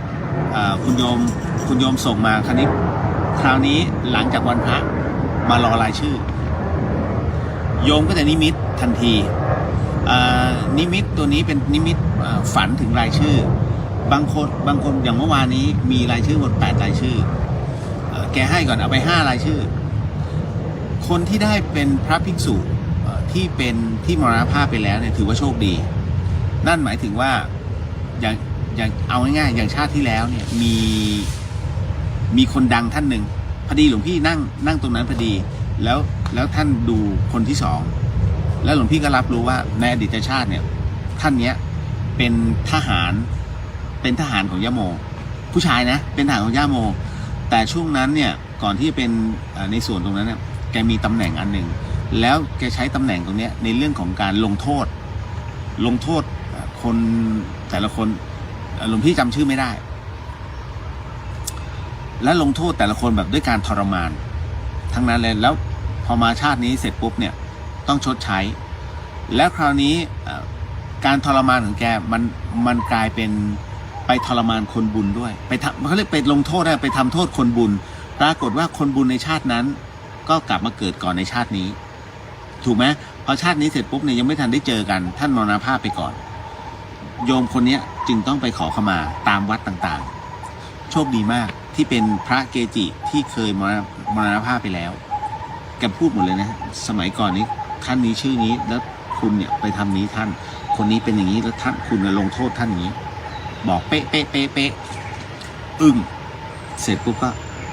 นั่นแหละก็คืออันนี้คือได้รับมอบหมายคราวนี้ก็จะต้องมีน้ำส้มปล่อยมีธูปเทียนแพรธูป3 ดอกเทียน2 ดอกเนาะพวงมาลัยแล้วก็มีคำกล่าวในการขอโหสิก็ไปตามนั้นเพราะฉะนั้นในกรณีตรงนี้พอเสร็จปุ๊บต้องถ่ายรูปมาแล้วก็ส่งให้ถ้าเป็นแล้วโรคหายแล้วเจ้าบุญนายคุณไม่ต้องเอาเพราะถือว่าตัวบุญนั้นตัวกรรมนั้นหมดแล้วไม่จำเป็นการขอเจ้าบุญนายคุณเขาเรียกบุญคุณเนี่ยหมายถึงว่าเมื่อก่อนเราเนี่ยมีบุญคุณกับเขาแต่ครั้งนี้เราเหมือนไปทวงบุญคุณเฮ้ยช่วยเอาบุญที่ฉันเคยช่วยแกเนี่ยเอาส่งกลับมาให้หน่อยเขาเรียกไปขอเจ้าบุญนายคุณนะก็จะได้อีก5 รายชื่ออะไรประมาณนี้เป็นต้นเพราะนั้นหลวงพี่ก็เลยบอกว่าถ้าไม่อยากใช้บุญเปลืองเอาแค่ขอเข้ามาเจ้ากรรมนายเวรแล้วหายแล้วจบ อันนี้คือเรื่องราวที่เกิดขึ้นเนาะ แต่หลวงพี่เองก็บอกไว้ก่อนว่า อย่าได้การันตีทั้งหมดทั้งมวลเพราะว่าแม้จะช่วยหนึ่งได้แต่ตัวสองยังมีซ้ำเขาเรียกกรรมซ้อนกรรมตัวนี้สำคัญคุณโยมก็ คือไอ้ตัวกรรมซ้อนกรรมเนี่ยหมายถึงว่ากรรมเนี่ยมันจะไม่ปล่อยให้หลุดมือไปได้คุณโยมเคยดูเรื่องอะไรนะSeven Destination ใช่ไหม7 ตายโกงความตายไอ้เรื่องที่แบบเฮ้ยพอถึงมันจะต้องตายพร้อมกับทุกคนแต่ไม่ใช่มันฟลุกมากคือโกงความตายคือเหมือนกับไปรู้อะไรบางอย่างมาแล้วก็ไม่ไปแล้วก็โกงความตายกูไม่ไปรอดตายแต่ท้ายที่สุดแล้วความตายในประเทศตัวกรรมมันจะเข้ามากำจัดทีละคนมึงต้องตายไปตามกรรมเนี่ยเรื่องเนี้ยไม่แปลกพระพุทธเจ้าท่านเองเนี่ยท่านยังบอกเลยว่าท่านช่วยไม่ได้เรื่องกรรมเพราะฉะนั้นกรรมนั้นเมื่อเราทำแล้วย่อมส่งผลเสมอของฟรีไม่มีในโลกแต่ท้ายที่สุดแล้วเนี่ยถามว่าแล้วตัวกรรมมันบั่นทอนลงได้ไหมทำได้ถ้าใครบอกว่ากรรมนั้นบั่นทอนลงไม่ได้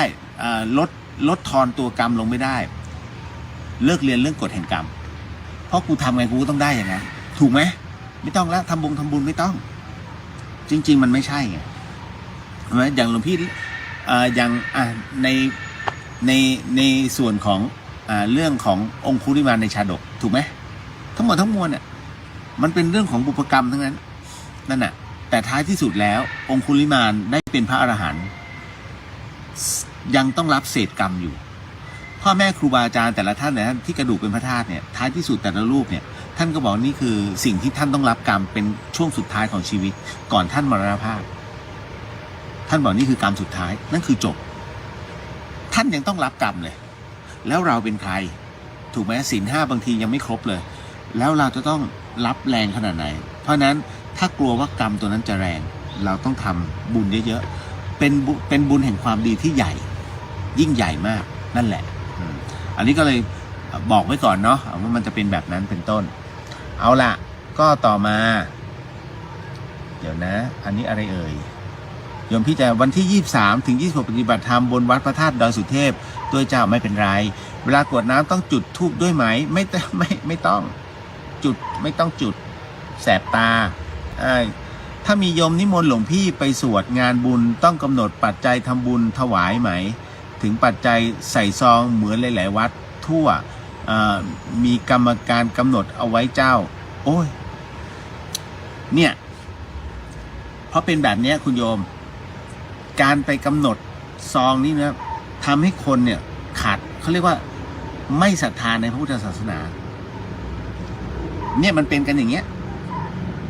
หลวงพี่ถามสมัยพุทธเจ้าเนี่ยท่านกำหนดไหม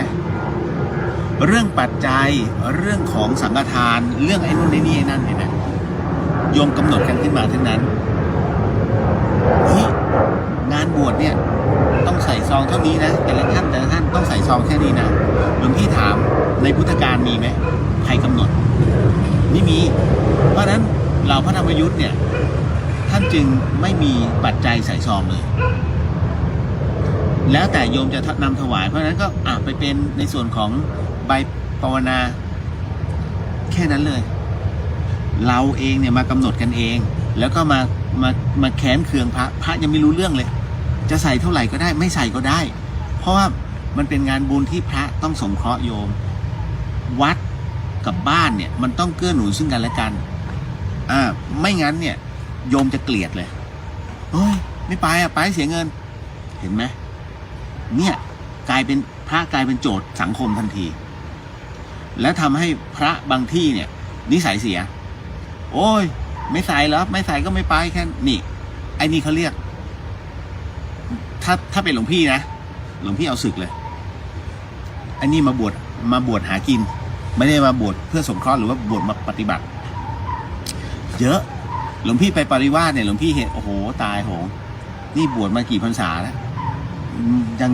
ยังขนาดนี้เลยแล้วบางคนเอาโยมมานินทาหลวงพี่ก็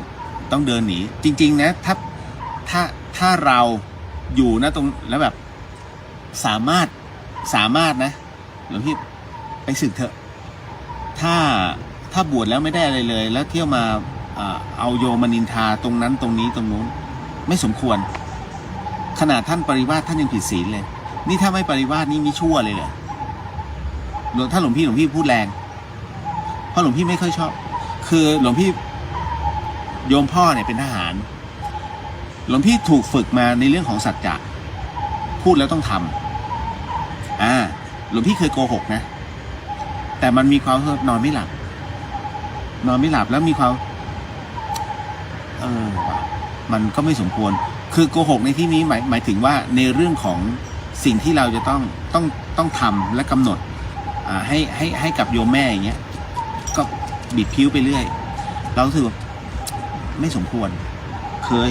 เพราะนั้นแต่พอเราเริ่มจับทางตัวเองว่าพ่อขอไว้ครับตั้งแต่นั้นไม่เคยอีกเลยมันก็เลยทำให้ถูกแล้วอย่าได้ผิดสัจจะหลวงพี่จึงรักษาคำพูดมากๆนั่นนะแล้วไม่เอาคนมานินทาถ้าไม่หนักจริงๆนะหลวงพี่จะไม่ปรึกษาเรื่องราวของคนนี้นั่นแหละแล้วก็เป็นคนที่ถ้าหลวงพี่จะช่วยใครหลวงพี่ทำเลยแล้วก็ไม่จำเป็นต้องบอกใครว่าเราช่วยเขาอยู่ก็เป็นคนที่เหมือนกับคุณโยมชอบปิดทองหลังพระเพราะว่า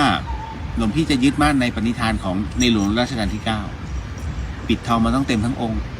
คนอื่นเขาทำข้างหน้าแล้วไม่มีใครทำข้างหลังเลยเหรอหลวงพี่ก็ตั้งแต่นั้นมาของขึ้นดอยเนี่ยก็มีไม่กี่คนหรอกที่รับรู้ที่เราทำแล้วคุณโยมที่ช่วยหลวงพี่เนี่ยนั่นแหละปิดทองหลังพระทั้งหมดเพราะนั้นในส่วนของงานบุญมันแล้วแต่โยมใส่ก็ได้ไม่ใส่ก็ได้ ล่าสุดเนี่ยที่หลวงพี่ไปเทศให้งานศพด้านล่างเนี่ย โยมขึ้นมาถามหลวงพี่ปัจจัยการเทศเนี่ยต้องใส่เท่าไหร่หลวงพี่เคยเล่าแล้วใช่ไหมหลวงพี่บอกทำไมต้องใส่การเทศพระไปเทศเนี่ยมีเรื่องของธรรมะเข้ามาเพราะนั้นที่หลวงพี่ทำเนี่ยคือในเรื่องของธรรมะพระพุทธเจ้าไม่ขายแต่เรากระจายเขาเรียกกระจายธรรมะสู่ญาติโยมหลวงพี่ก็ไม่ได้เทศให้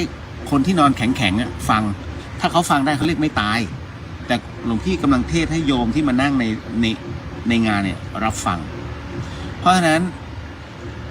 ถ้าจะให้ถวายกันเทศหลวงพี่ขอเป็นกอเอียะโยมก็งงกอเอียะอะไรยังไงไอ้ที่แผ่นแปะหลวงพี่บอกว่าสิ่งที่หลวงพี่ขอกอเอียะเพราะว่าโยมเหล่งเคยถวายหลวงพี่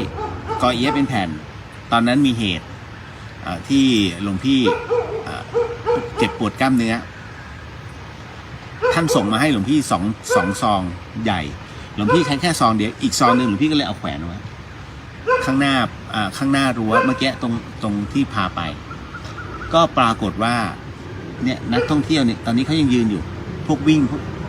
เขาปวดแข้งปวดขาแล้วบางทีรถมันล้มตรงเนี้ยกล้ามเนื้อกระตุกเข้าไอ้เนี่ยแปะหลวงพี่บอกหลวงพี่ต้องการกอเอียะขอหลวงพี่2 ซองเป็นการเทศซองละเท่าไหร่20 บาท15 บาทโยมก็งงหลวงพี่จึงอธิบายให้ฟังเลยว่าในสมัยพุทธกาลเนี่ยการเทศมันจำเป็นเหรอเผยแผ่ธรรมะเนี่ยต้องใช้เงินด้วยเหรอโยมฟังแล้วโยมต้องเสียเงินแล้วงั้นกูไม่ฟังแล้วกันกูกลับบ้านดีกว่าเดี๋ยววันเผากูมาเห็นไหมคือแต่บังเอิญว่าพระบางที่ส่วนใหญ่ท่านไม่คิดแบบนี้หลวงพี่ก็สุดท้ายโยมก็ถวายกอเอียะมากล่องหนูถวายให้หลวงพี่กล่องเลยครับดีมากหลวงพี่ก็เลยเอาใส่เอาไว้เหมือนเดิมหาย กอเอียะโดนใช้มันจำเป็นสำหรับนักที่เขาวิ่งขึ้นวิ่งลงแต่พระบางรูปท่านก็จะบอกว่าท่านมันก็ต้องมีค่าใช้จ่ายถูกไงแต่มันจำเป็นเสมอไปเหรอที่โยมทุกๆคนเนี่ยที่มาเนี่ยต้องมาเสียเงินหลวงพี่ไม่เห็นด้วยโอ้ถ้าไม่งั้นท่านไปทำงานเถอะที่จะต้องมานั่งมาบ่นว่าโยมไม่ใส่ซองไม่ได้นะหลวงพี่ได้ยินประเภทนี้ไม่ได้บอกธรรมะพุทธเจ้าไม่ได้มีไว้ขายนะแล้วท่านเรียนกันเนี่ยทั้งปริยัติในส่วนของนักธรรมทั้งหลายเนี่ยมีไหมข้อไหนที่บอกว่า มาต้องใส่ซองหลวงพี่ไม่ใช่ว่าแอนตี้หรือไม่ขวานผ่าซากนะมันจำเป็นก็จริงแต่ถ้าโยมท่านอยากถวายท่านถวายเองบางคนไม่มีท่านจะไปขูดงานศพบางงานศพเนี่ยญาติเนี่ยแทบจะไม่มีกินการที่เขาทำตรงนี้ได้เนี่ยขอความร่วมมือบางรูปก็ไม่อยากลงนี่นู่นนั่นบอกไม่ต้องลงไม่อันนี้ไม่ใช่วัดสายหินนะอันนี้ที่อีกจังหวัดหนึ่งนั่นน่ะคือหลวงพี่เองก็รู้สึกว่าถ้าไม่งั้นเดี๋ยวไม่เป็นไรเดี๋ยวหลวงพี่สวดให้นั่นแหละ แล้วมันเหมือนกับเดี๋ยวคำหน้าคำตามั้งเขาลงให้โยมก็สวดแค่คืนเดียวแล้วก็เผาเลยเพราะไม่มีนั่นน่ะหลวงพี่ยังออกปัจจัยเลยเอาไปถ้าท่านอยากได้เอาไปเอาเงินปัจจัยหลวงพี่ไปให้ไปแค่นั้นเลยคือบางทีเราต้องสงเคราะห์ด้วยช่วยกันช่วยโยมไม่ใช่ว่าจะเอาอย่างเดียวไม่ถูกโยมถึงไม่ชอบพระนี่เป็นเพราะอย่างนี้ เพราะหลวงพี่บอกแล้วเรื่องปัจจัยเป็นเรื่องสำคัญกับโยมนะเพราะเขายังต้องใช้อะไรได้พระยังต้องการอะไรอีกเหรอเนี่ยที่กุฏิเห็นไหมคุณโยมเห็นว่าด้านหลังเนี่ยที่วางอยู่นั่นคือสิ่งที่คุณโยมนำมาถวายแล้วมันไม่ได้ใช้งานมันเหลือใช้หลวงพี่เนี่ยเคลียร์ไปให้ทางกองกลางเนี่ยเยอะพอสมควรนี่ยังมีอยู่อีกคือมันเกินใช้แปรงสีฟันเนี่ย1 แปรงหลวงพี่ใช้3 เดือนแต่ก็ชอบนะที่คุณโยมถวายมันเป็นขนนิ่มๆแล้วมันเต็มมันเต็มอันใช้จนหัวบานแล้วหลวงพี่ทิ้งกล่องมันไปไงหลวงพี่ไม่รู้มันยี่ห้ออะไรแต่มันนุ่มหลวงพี่ก็ใช้นะนุ่มฟันยี่ห้ออื่นมันก็นุ่มจริงแต่มันไม่เวิร์กก็เลยไม่ได้ใช้เห็นไหมใช้อันเดียวแต่โยมถวายอยู่เรื่อยๆเป็นกำมือหลวงพี่ก็เลยให้ขึ้นดอยน้ำยาล้างจานขวดขนาดนี้ได้มาขวดหนึ่งตอนที่อะไรนะก่อนบวชโยมถวายหลวงพี่ก็ใช้อันนั้นจนปัจจุบันเหลือแค่นี้แต่ในระหว่างที่บวชโยมก็ถวายอยู่เรื่อยหลวงพี่นี่มันเหลือใช้ท้ายที่สุดหลวงพี่เอาขึ้นดอยหมดก็นำบริจาคก็คือโยมก็ได้บุญนั่นแหละเพียงแต่ว่าบางทีมันไม่จำเป็นการมาหาพระจำเป็นเหรอถ้าเป็นภัตตาหารก็ก่อนเพลไม่มีปัญหาหลวงพี่ก็รับพอแล้วสำหรับหลวงพี่พระเนี่ยเราอยู่เพื่อปฏิบัติหลวงพี่บอกแล้วไงว่าการบวชเนี่ยสิ่งที่ยากที่สุดสำหรับพระคือการชนะใจตัวเองไม่ใช่อย่างอื่นเลยนะคุณโยมบวชมาเพื่อชนะใจไม่ให้บวชมาเพื่อให้โยมเดือดร้อนถ้าเมื่อไหร่ก็ตามที่โยมขึ้นบนวัดโอ้ยนี่พระใหม่ใช่ไหมตายกูเดือดร้อนเพิ่มอีกแล้วจบเลยนะ อันนี้จบเลยนะหลวงพี่จะไม่ให้โยมมาเป็นอย่างนี้เด็ดขาดเสียดายนี่ถ้าหลวงพี่ออกอากาศแล้วไปพูดนี้ช่อง 3ตายทันทีหยังเขียดไม่ใช่ใครหลวงพี่ตายโดนกระทืบทั่วประเทศ ไปให้โดนพระกระทืบทั่วประเทศ ไปตัดกำลังทั้งหมดก็มันเป็นเรื่องจริงถูกไหมนั่นแหละหลวงพี่ถูกสอนจากพระอาจารย์ภัสกรแหละอย่าได้เอาธรรมะพุทธเจ้าไปขายแม้กระทั่งพระเครื่องเนี่ยโยมมามอบพระดีๆถ้าหลวงพี่ดูพระไม่เป็นนะแต่ว่าโยมก็เอาพระมาถวายให้นั่นเนี่ยถ้าท่านอยากจะประมูลอะไรได้เลยนะเอาปัจจัยเข้าวัดในเรื่องของการทำบุญให้กับวัดโยมเขาจะอยากต่อยอดแต่หลวงพี่ไม่เอาหลวงพี่ไม่ขายพุทธเจ้าจนแค่ไหนก็ไม่อยากขายพุทธเจ้ากินนั่นแหละ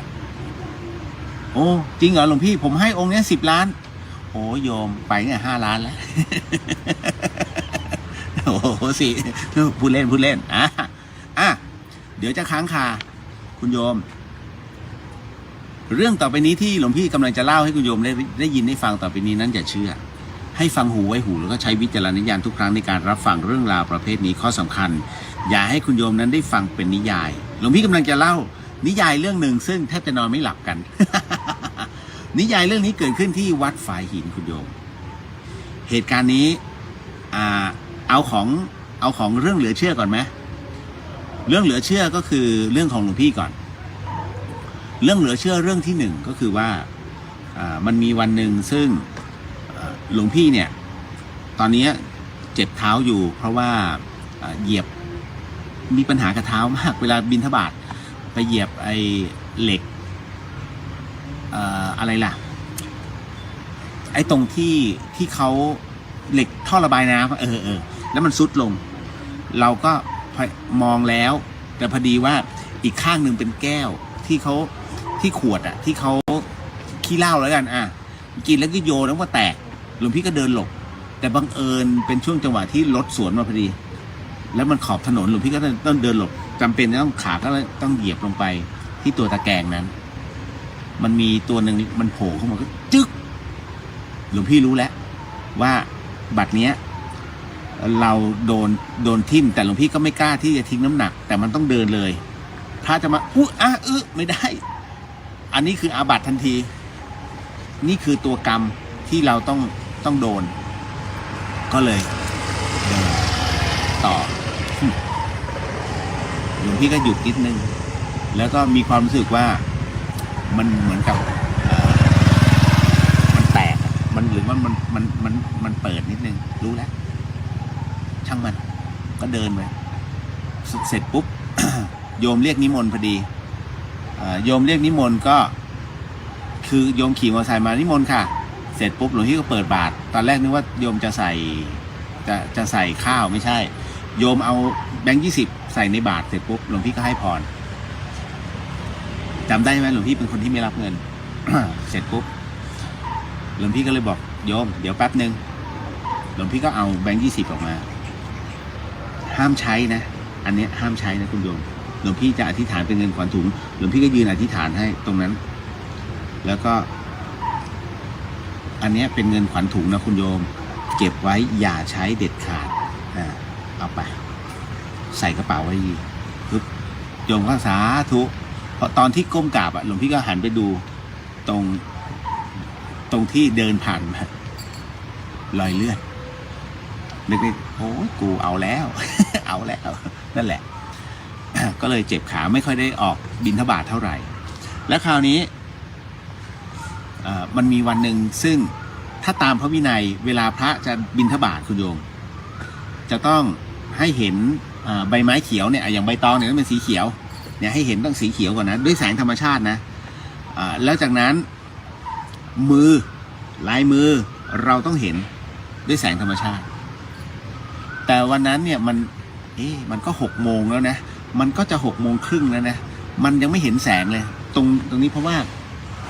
เวลาอาทิตย์ขึ้นพระอาทิตย์ขึ้นเนี่ยมันขึ้นช้ามากแล้วมันหนาวหลวงพี่ก็เดินไปหน่อยแล้วกันกำลังห่มจีวรกำลังเอาบาตรคล้องไหล่เงยหน้าขึ้นมาเสร็จปุ๊บก็มีโยมมายืนรอใส่เสื้อสีดำเป็นผู้หญิงหัวฟูนิดในมือนั้นมีถาดอันนึงแต่หลวงพี่ไม่ทันที่สังเกตแล้วเพราะว่ามันยังไม่เรียบร้อยแล้วก็ไอตัวพุ่มจีวรมันหลุดทางไหล่หลวงพี่ก็ใส่เสร็จปุ๊บเอาโยมรอนี่ว่าปุ๊บเสร็จปุ๊บใส่เสร็จปุ๊บลุกแล้วหันจะเดินโยมไปไหนวะ เฮ้ยโยมไปไหนวะ คือเดี๋ยวชี้ให้เห็นก่อนแป๊บนึงมีรถมาโอเคน้องสายศีลข้อ 3ถ้าเราแค่ชอบนี่ผิดไหมคะแบบแค่ชมดอกไม้สวยแต่ไม่เอากลับบ้านกับมันไม่ผิดเขาเรียกว่ารู้เท่าทันมันเหมือนกับว่าจำได้ไหม ที่บอกว่าอะไรล่ะมันเป็นเรื่องสมดุลโลกสมดุลใจถูกไหมคิดแล้วทำอันนี้เต็มไม่คิดแต่ทำอันนี้เต็มคิดแล้วไม่ทำอันนี้ไม่เป็นไรถูกไหมเพราะฉะนั้นอันนี้อยู่ในช่วงของคิดแล้วไม่ทำแต่มันกระทบใจเขาเรียกอันนี้เขาเรียกเหตุนี้เป็นเหตุของการกระทบใจมิได้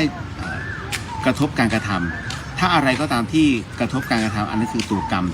ที่บังเกิดขึ้นอันนี้ก็เลยต้องเข้าใจเนาะในนาโมทนาสาธุค่ะเจริญพรเอาละแล้วก็มาถึง โยมพี่สุวรรณยากรรมนักการค่ะเจริญพร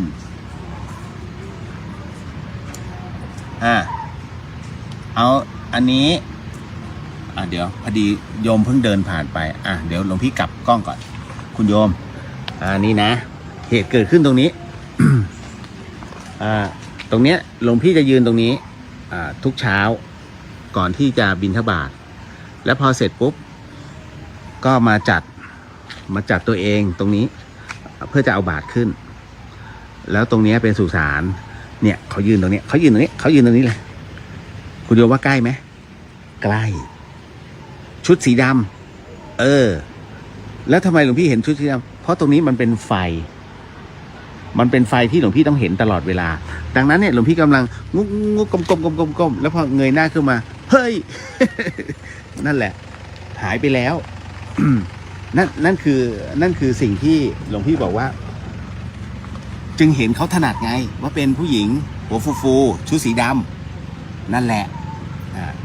อันนี้เข้าใจแล้วเนาะเดี๋ยวแป๊บหนึ่ง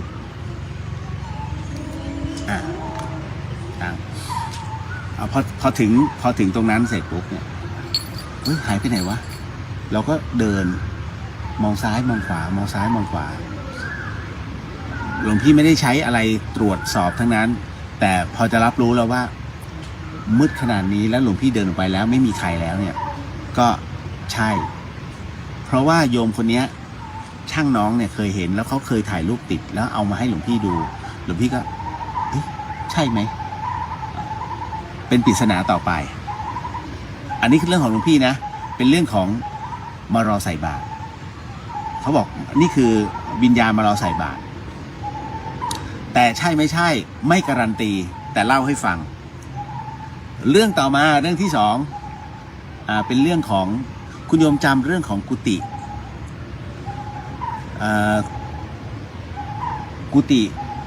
ไฟไหม้ได้ไหม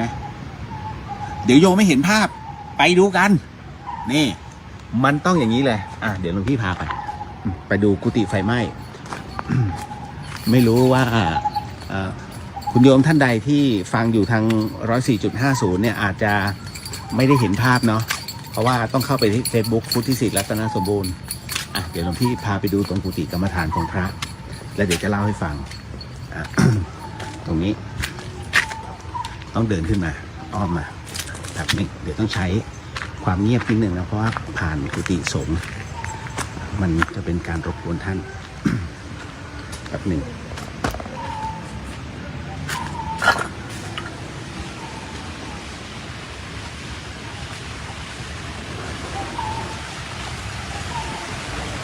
ตอนนี้เราเดินมาแล้วเนาะตรงกุฏิอันนี้เป็นกุฏิหลังที่สองก็คือที่กุฏิไฟไหม้คุณโยมจำได้ใช่ไหม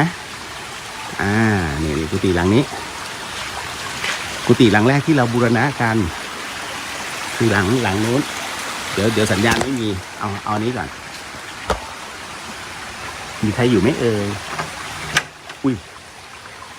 อ๋ออันนี้ท่านอยู่เนาะครับผมโอเคแล้วไปมีท่านมาอยู่แล้วพรุ่งนี้กลับแล้วพรุ่งนี้กลับแล้วเนาะครับผมพรุ่งนี้ผมกลับสุรินทร์กลับสุรินทร์เอาสาธุครับเจริญพร อันนี้ก็คือเป็นกุฏิที่เราได้บูรณะกันเพราะว่ามันก็เป็นไปตามเหตุปัจจัยเนาะนี่อันนี้แล้วก็ด้านถ้าข้างในนู้นก็จะเป็นลุงเนียนลุงเนียนที่หลวงพี่บอกว่าแกไปตามวาระ6 วัน เดี๋ยวลงมา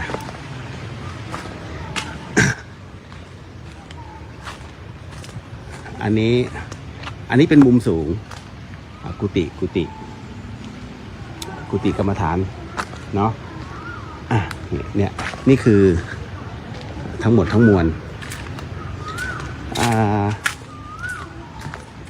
เดี๋ยวก็รู้คืนนี้ เดี๋ยวหลวงพี่โตเนาะตกใจเลย เดี๋ยวจะบอกว่าเดี๋ยวก็รู้เพราะอะไร ขำเดี๋ยวหลวงพี่จะเล่าให้ฟัง คืออย่างนี้เรื่องของเรื่องมันเป็นอย่างนี้คุณโยมเดี๋ยวตั้งก่อนอันนี้คุณโยมเห็นกุฏิแล้วเนาะกุฏิที่เราได้บูรณะการสำเร็จเสร็จสิ้นแล้ว มันเป็นกุฏิไฟไหม้เรื่องราวมันเกิดขึ้นเนี่ยตั้งแต่ตอนที่ก่อสร้างเนี่ยนะ หลวงพี่ตอนนั้นจำได้ไหมที่หลวงพี่เอาข้าวมาให้โยมนสิทธิ์กับช่างน้อง หลวงพี่ก็อ้าวนสิทธิ์อันนี้ข้าวนะอ๋อเดี๋ยวท่านเอาไปวางตรงนู้นได้เดี๋ยวเห็นน้องเดินอยู่นั้นใส่เสื้อสีม่วงเดี๋ยวขอเดินไปหน่อยหลวงพี่จะไปแย่ไงน้องเป็นไงเมื่อไหร่เสร็จคือมันทำยืดยาดอ่ะก่อสร้างยืดยาดมากแต่เขาทำไงเมื่อไหร่เสร็จเงียบหลวงพี่ก็เลยเดินน้องเมื่อไหร่เสร็จวันนี้เสร็จไหมแย่เขาไงเงียบหลวงพี่ก็เลยเดินเข้าไปในกุฏิเอ้าเนาะคือในกุฏิมันจะมีส้วมก็ไม่มีหลวงพี่ก็เลยเดินเปิดประตูส้วมไปดูเนาะไม่มีอ๋อสงสัยอยู่ข้างหลังเราตาฝาดเดินอ้อมไปข้างหลังกุฏิก็ไม่มีน้องเฮ้ยแล้วหลวงพี่เดินออกมาก็นะสิเจ้าน้องไปไหนน้องยังไม่มาครับนำลงไปกินข้าวที่บ้านเฮ้ยก็เนี่ยหลวงพี่เห็นอยู่หลวงพี่ก็เลยเดินมาสักพักหนึ่งโยมน้องขี่มอเตอร์ไซค์มาถึงหลวงพี่ก็เลยเดินหาเฮ้ยน้องเมื่อกี้ได้เดินบางนี้บอครับผมเพิ่งขึ้นจากบ้านเอ้าแต่เมื่อกี้หลวงพี่เห็นเราเดินไปตรงนั้นหลวงพี่ถึงได้เดินตามไปอ้าวหลวงพี่เนี่ยผมโดนแล้วผมโดนทุกวันหลวงพี่โดนเหรอไม่รู้ก็เห็นเรานะตรงนั้นน่ะเสร็จปุ๊บจากหลังจากนั้นอีกวันหนึ่งคุณโยมที่กุฏิหลังนี้เสร็จช้าเพราะว่าก่อนหน้านั้นเนี่ยน้องไม่สบาย2 เดือนนอนสมเลยไม่ทราบสาเหตุตั้งแต่ขึ้นหลังคาเลยนะหลวงพี่ก็เลยให้ทรายเสกที่คุณโยมได้ไป ทรายเสกจากปฏิทินเนี่ยหลวงพี่น้องเอานี่ไปโรยหลวงพี่อธิษฐานเรียบร้อยแล้วก็เอาไปโรยปุ๊บตอนที่หายตั้งแต่นั้นนี่ไม่มีไม่คือเหมือนกับเป็นอันนี้เป็นคือล้างเขาบอกว่ามันมีอาถรรพ์มันมีของหลวงพี่บอกเอาไปโรยเสร็จปุ๊บก็เลยอันนี้ทำงานต่อได้แต่ก็ยังมาเจอเรื่องราวอันนี้แปลกๆคราวนี้พอเสร็จปุ๊บจำภาพที่หลวงพี่ส่งมอบกุฏิได้ใช่ไหมให้กับพระอาจารย์สมัครรองเจ้าอาวาสโอ้ยตอนแรกอาจารย์สมัครดีใจมากนี่ได้นอนแล้วมีกุฏิเป็นของตัวเองแล้วตอนแรกหลวงพี่จะมอบกุฏิหลังนี้ให้คืนแรกที่แกนอนเนี่ยแกก็บอกว่า มันเหมือนกับมีใครจะพยายามมีเสียงคนเดินข้างนอกตลอดเวลาแต่แกก็ไม่สนใจอะไรและสักพักนั้นหยุดคุณโยมเห็นประตูตรงที่พระท่านรูปเมื่อกี้เปิดออกมาได้ใช่ไหมอาจารย์สมัครบอกว่าเหมือนกับมีคนดันเหมือนจะเข้ามาให้ได้แต่ท่านก็ไม่ได้ว่าอะไรแต่ท่านเหมือนท่านรู้เสร็จปุ๊บท่านก็ไปอาบน้ำไฟมันเปิดปิดต๊อกแต๊กเปิดปิดเองท่านก็รู้แล้วว่าไม่ธรรมดาแล้วก็เลยเปิดไฟสักพักหนึ่ง ออกมาจากห้องน้ำมีคนเคาะประตูก็ไปเปิดไม่มีใครก็ปิดคราวนี้อาบน้ำเสร็จแล้วก็นอนพอนอนสักพักหนึ่งอาจารย์บอกว่ามันมีการล็อกเรียบร้อยแล้วนะคุณโยมประตูที่เมื่อกี้ที่ท่านเปิดมันเปิดเองปื๊ดออกมาจ้ะ จ้ะทั้งที่ล็อกแล้วนะก็เลยท่านก็เลยปิดมาไม่สนใจแล้วก็นอนมันก็มีเสียงวีดอยู่ข้างอยู่ด้านหลังไง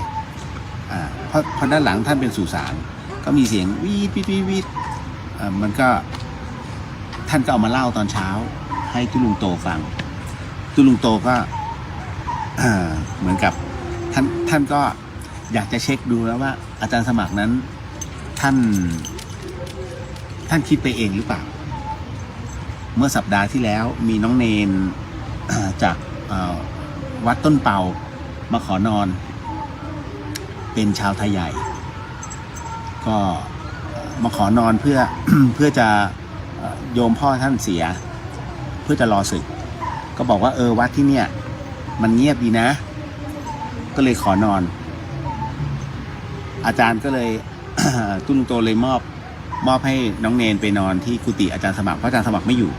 อาจารย์สมัครไปต่างจังหวัดก็เลยบอกเนี่ยผมจะให้เนนเขานอนนะ อาจารย์สมัครก็เลยสงสัยทำไมอ๋อจะลองเทสดูก่อนว่าน้องเนนนั้น จะโดนไหมอาจารย์ดีเอา แล้วหลวงพี่ก็ไปคุยกับตุ้นโตตุ้นบอกเดี๋ยวจะลองดูก่อนว่าพระอาจารย์สมัครท่านคิดไปเองป่ะก็เลยจะเช็คน้องเนนวันแรกน้องเนนนอน เสร็จปุ๊บตื่นเช้ามา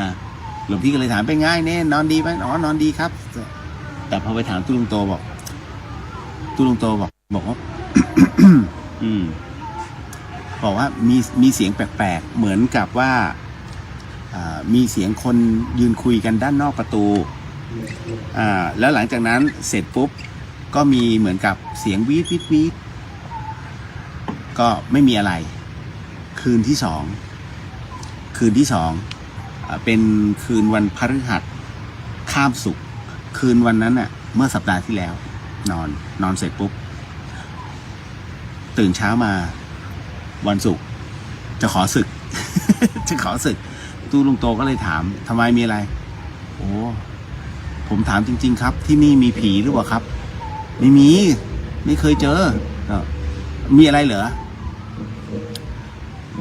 น้องเนนบอกว่าเหมือนมีคนเอาหน้ามาใกล้ๆแล้วก็พูดข้างหูเรื่องราวทั้งหมดนั่นน่ะแล้ววันนี้พอดีมีพระอาคันตุกะอันนั้นคือท่านขอศึกเลยนะคุณโยมนั่นแหละก็เลยต้องบอกไว้ก่อนแล้วคราวนี้ ก็มาเจออะไรล่ะ เนี่ยตุลุงโตเมื่อกี้หลวงพี่ตกใจว่าอุ๊ยท่านมานอนเหรอเดี๋ยวจะลองดูว่าพรุ่งนี้ท่านโดนหรือเปล่าถ้าท่านโดนก็มีเฮ อันนี้ก็คือเล่าให้ฟังว่ามันมีเหตุการณ์ตรงนี้ที่มันเกิดขึ้นก็เดี๋ยวพรุ่งนี้หลวงพี่จะเช็คอีกทีนึงเนาะเอาว่าเรื่องราวมันประมาณไหนอะไรยังไงคุณบรรจงกราบนมัสการพระหลวงพี่กราบสาธุการในธรรมค่ะเจริญพร คุณโยมวิทิตนมัสการครับผมเจริญพรโยมน้องสาววินีเนาะได้เวลาแล้วล่ะเนาะตอนนี้ใช่ไหมเดี๋ยวนะเสียงที่ได้คุณโยมได้ยินนั้นเป็นเสียงไม่รู้จากในมหาวิทยาลัยหรือว่าลานไหนไม่รู้เวลาเขาจัดคอนเสิร์ตเนี่ยเขาจะหันลำโพงมาตรงวัดฝายหินแล้วก็ยิงขึ้นมาเสียงก็จะกระจายอย่างเงี้ยเนาะก็คือตอนนี้หลวงพี่ไม่มีนาฬิกาตอนนี้กี่โมงแล้วคุณโยมติ๊กกราบนมัสการหลวงพี่ค่ะเจริญพรคุณโยมตอนนี้กี่โมงแล้วหลวงพี่ไม่มั่นใจเลยแต่ไม่เป็นไรงั้นก็ถือว่าณวันนี้ก็พอสมควรเนาะขอบพระคุณมากๆเลยหลายๆท่าน17:55โอเคยังเหลือเวลาอยู่ได้อยู่คืออย่างนี้หลายๆคำถามที่ถามหลวงพี่มาเนี่ยในเรื่องของตัวกรรมหรือว่าตัวเจ้ากรรมในเวรนั้นประมาณไหนนายนาบอก18 นาฬิกาไม่เป็นไรเดี๋ยวหลวงพี่ต่อให้ นิดนึงในเรื่องของหลายๆท่านถามมาว่าในส่วนของกรรมนั้นเนี่ยเราจะทำยังไงมันมีจริงหรือเปล่าหลวงพี่โดนคนตำหนิมาเรื่องของกรรมส่วนใหญ่เป็นวัยรุ่นไม่เชื่อหลวงพี่บอกเฉยๆเพราะว่ามันยังไม่ถึงเวลาของเขาคือเมื่อใดก็ตามที่ไม่เห็นทุกข์จะเห็นแต่ธรรมขออภัยเมื่อไรที่เห็นทุกข์จึงเห็นธรรมเมื่อใดที่ไม่เห็นทุกข์ ยังเห็นเรื่องธรรมนั้นเป็นเรื่องตลกก็ต้องปล่อยเป็นไปตามวิถีของโยมเขาเพราะฉะนั้นอย่างเราเนี่ยเป็นรอยต่อคาบเกี่ยวของการที่รับรู้แล้วเพราะครั้งหนึ่งเราก็เคยไม่เชื่อหลวงพี่ก็เคยไม่เชื่อแต่ทำไมนะวันนี้เราต้องกลับมาแล้วก็ต้องมานั่งเทศแบบนี้เพราะเรารับรู้แล้วไงแต่บางท่านนั้นไม่รู้พระบางรูปไม่รู้อะไรหลายอย่างที่ไม่รู้เรื่องของการตำหนิพระหลวงพี่เองเนี่ยกลายเป็นเรื่องเฉยๆแล้วทั้งที่เราเป็นพระเราควรจะออกรับแทนไม่เหตุในการผิดพลาดของการเป็นสมณะที่เกิดขึ้นและทำให้โยมนั้นโจทย์ขานกันก็คือ 1. จ้างบวช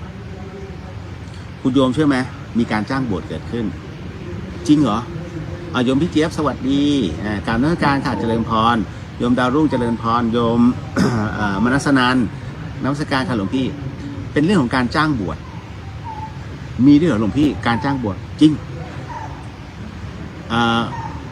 พระเนี่ยวัดเนี่ยส่วนใหญ่วัดจะเยอะกว่าพระมันจะมีวัดในที่ต่างๆตามหมู่บ้านเนี่ยที่ไม่มีพระเขาก็จะจ้างคนที่เขาเกษียณแล้วบางทีบางท่านก็ไม่มีบุตรหลานแล้วก็ไม่รู้จะยังไงเดินเตะๆในตลาดเฮ้ยไปมึงบวชเดี๋ยวให้เงินเดือนละ1,600 1,500บวชหน่อยรักษาวัดนี่เอาคนแบบนี้มาเฝ้าคือปล่อยให้วัดล้างดีกว่าทำแบบนี้เพราะไม่งั้นเนี่ยเหมือนกับเอาพระพุทธศาสนาไปทำลายไม่จำเป็นต้องตั้งไม่จ้างใครก็ได้ถ้าอย่างนั้นเนี่ยมาบวชนี่นะแล้วอันที่สองคือสนับสนุนเรื่องราวที่ไม่ควรจะทำคุณโยมเชื่อไหมสำหรับเมืองเหนือเนี่ยบางจุดนะผมหลวงพี่ต้องใช้คำว่าบางจุดมีกินเหล้าพระจริงๆโอ้ยเขามาฟ้องกันเยอะแยะโยมเองก็ยื่นให้เวลาท่านขึ้นเทศก็โอ้เป็นที่สนุกสนานพระเมาไปด้วยข้อมูลทั้งหมดมีถามว่ามีหลักฐานไหมอยากจะเก็บแบบไหนหลวงพี่ถ้าทุกอย่างจะต้องใช้หลักฐานทั้งหมดทั้งมวลเนี่ยนะจบแล้วแต่มันจำเป็นต้องมีไงถูกไหมโอ้โหบางทีก็ตรวจวัดเลือดก็ได้แอลกอฮอล์ในเลือดจบเดี๋ยวก็รู้กินทุกวันเปล่ามันจะขึ้นไงนั่นแหละที่มันเป็นอย่างนี้คุณโยมเพราะว่าบวชเรื่องของการบวชเทิดพระเกียรตินี่ตัวดีเลยหลวงพี่เนี่ยสนับสนุนในเรื่องของการบวชยิ่งบวชเทิดพระเกียรติเนี่ยยิ่งควรทำแต่ไม่ใช่รับสมัครปุ๊บบวชเลยไม่ใช่ควรจะต้องดูอุปนิสัยคัดบุคคลที่เข้ามาบวชเพราะอะไรรู้ไหมเพราะบางคนบวชแล้วไม่สึกกูต่อเลยยาวเลยนี่ข้อผิดพลาดมันอยู่ตรงนี้พอผิดพลาดตรงนี้ขึ้นมาไปกันใหญ่เลยนั่นคือเป็นเหตุว่าทำไมเนี่ยพระพุทธศาสนาจึงเริ่มเสื่อมลงเพราะมันเป็นอย่างเงี้ยแล้วก็สนับสนุนกันไปหลวงพี่ถึงบอกความจำเป็นมันมีมากน้อยแค่ไหนล่ะถ้าใจไม่พร้อมอย่าเพิ่งบวชเพราะการที่มาบวชเนี่ยไม่ใช่ศีล227นะไอ้ศีล227เนี่ยคนธรรมดาเนี่ยมันรับรู้แค่นั้นเองแต่เมื่อบวชแล้วเป็นพระรู้ใช่ไหมศีลเนี่ยมันมีเป็น1,000 ข้อทั้งหมดทั้งมวลเนี่ยมีเกือบ 3,000 ข้อไม่ใช่227นะมันมีแยกย่อยดิโยมแต่ที่เรารู้ก็คือเป็นบทใหญ่ๆ227ไม่ใช่จริงๆมันมากกว่านั้นอีกพระมุสาเอาง่ายๆข้อมุสาเนี่ยมันมีย่อยบิกซอเซียนไม่ได้เน็บแนมไม่ได้ถูกไหมว่ากันเองไม่ได้ด่าไม่ได้เสียงดังไม่ได้แยกย่อยบิกเยอะแต่เราไม่รู้เมื่อศึกษาแล้วเนี่ยคุณโยมจะรู้ถ้าในอะไรล่ะ ในปาฏิโมกข์เนี่ยทั้งหมดทั้งมวลเนี่ย227แต่มันมีแตกย่อยบิกถ้านั่งปาฏิโมกข์เป็นวันไม่ใช่แค่ 4-5 นาทีนั่นแหละ เพราะฉะนั้นเนี่ยพ่อแม่ครูบาอาจารย์จึงพยายามจะบอกเสมอว่าทำแบบนี้นะทำแบบนี้นะนี่แหละก็ทั้งหมดทั้งมวลหลวงพี่ก็บอกเอาไว้มิใช่ติงหรือว่ากล่าวโทษหมู่สงฆ์ด้วยกันคือหลวงพี่มองว่าถ้าไม่มีใครสะกิดใครศาสนาพุทธศาสนาจะเป็นไปตามคำทำนายขององค์พระสัมมาสัมพุทธเจ้าถูกไหม พุทธศาสนาอยู่ได้แค่ 5,000 ปี ตอนนี้ 2,560 บาทแล้ว เลยครึ่งมาแล้ว เริ่มเสื่อมแล้วทุกอย่างทั้งหมดเป็นไปตามลำดับขั้นตอนมันแล้ววันหนึ่งมันจะเป็นไปตามเช่นนั้นพระสงฆ์จะมีแค่เข็มขัดอันเดียว กับเหลืองๆหรือแล้วแต่คาดแล้วอย่างอื่นมันจะเข้ามาครอบงำแทนเนี่ยเห็นไหมเนี่ยชอบนะตะวันตกเนี่ยชอบกันนะเนี่ยและท้ายที่สุดเป็นไงล่ะไม่มัมไม่แดดลูกหัว ชอบอ่ะก็ทั้งหมดทั้งมวลก็ทิ้งเอาไว้ให้เป็นปริศนาธรรมต่อไปคุณโยมรับพรเอาล่ะแล้วเดี๋ยวเราได้แยกย้ายกันตามเหตุปัจจัยเนาะ16นี้ก็จะเจอกันช่วงเช้าอาคามารีนนท์สาธุสาธุรับพรเด้อสัพพิติโยวิวันชันตุสัพพโรโกวินาสตุมาเตภวะวันตรายโยสุขีทีคายุโกภวะอภิวาทนะสีริสนิจังวุธาปัจจายิโนจัตตารโอธรรมาวะทันติอายุวันโนสุขังพระลังนิพพานังปรมังสุขังสาธุสาธุหลวงพี่สู้เสียงกลองเสียงดนตรีไม่ไหวเดี๋ยวมันจะ เดี๋ยวหน้ามันจะไปตามเสียจริตหมดเอาท่านี้นะ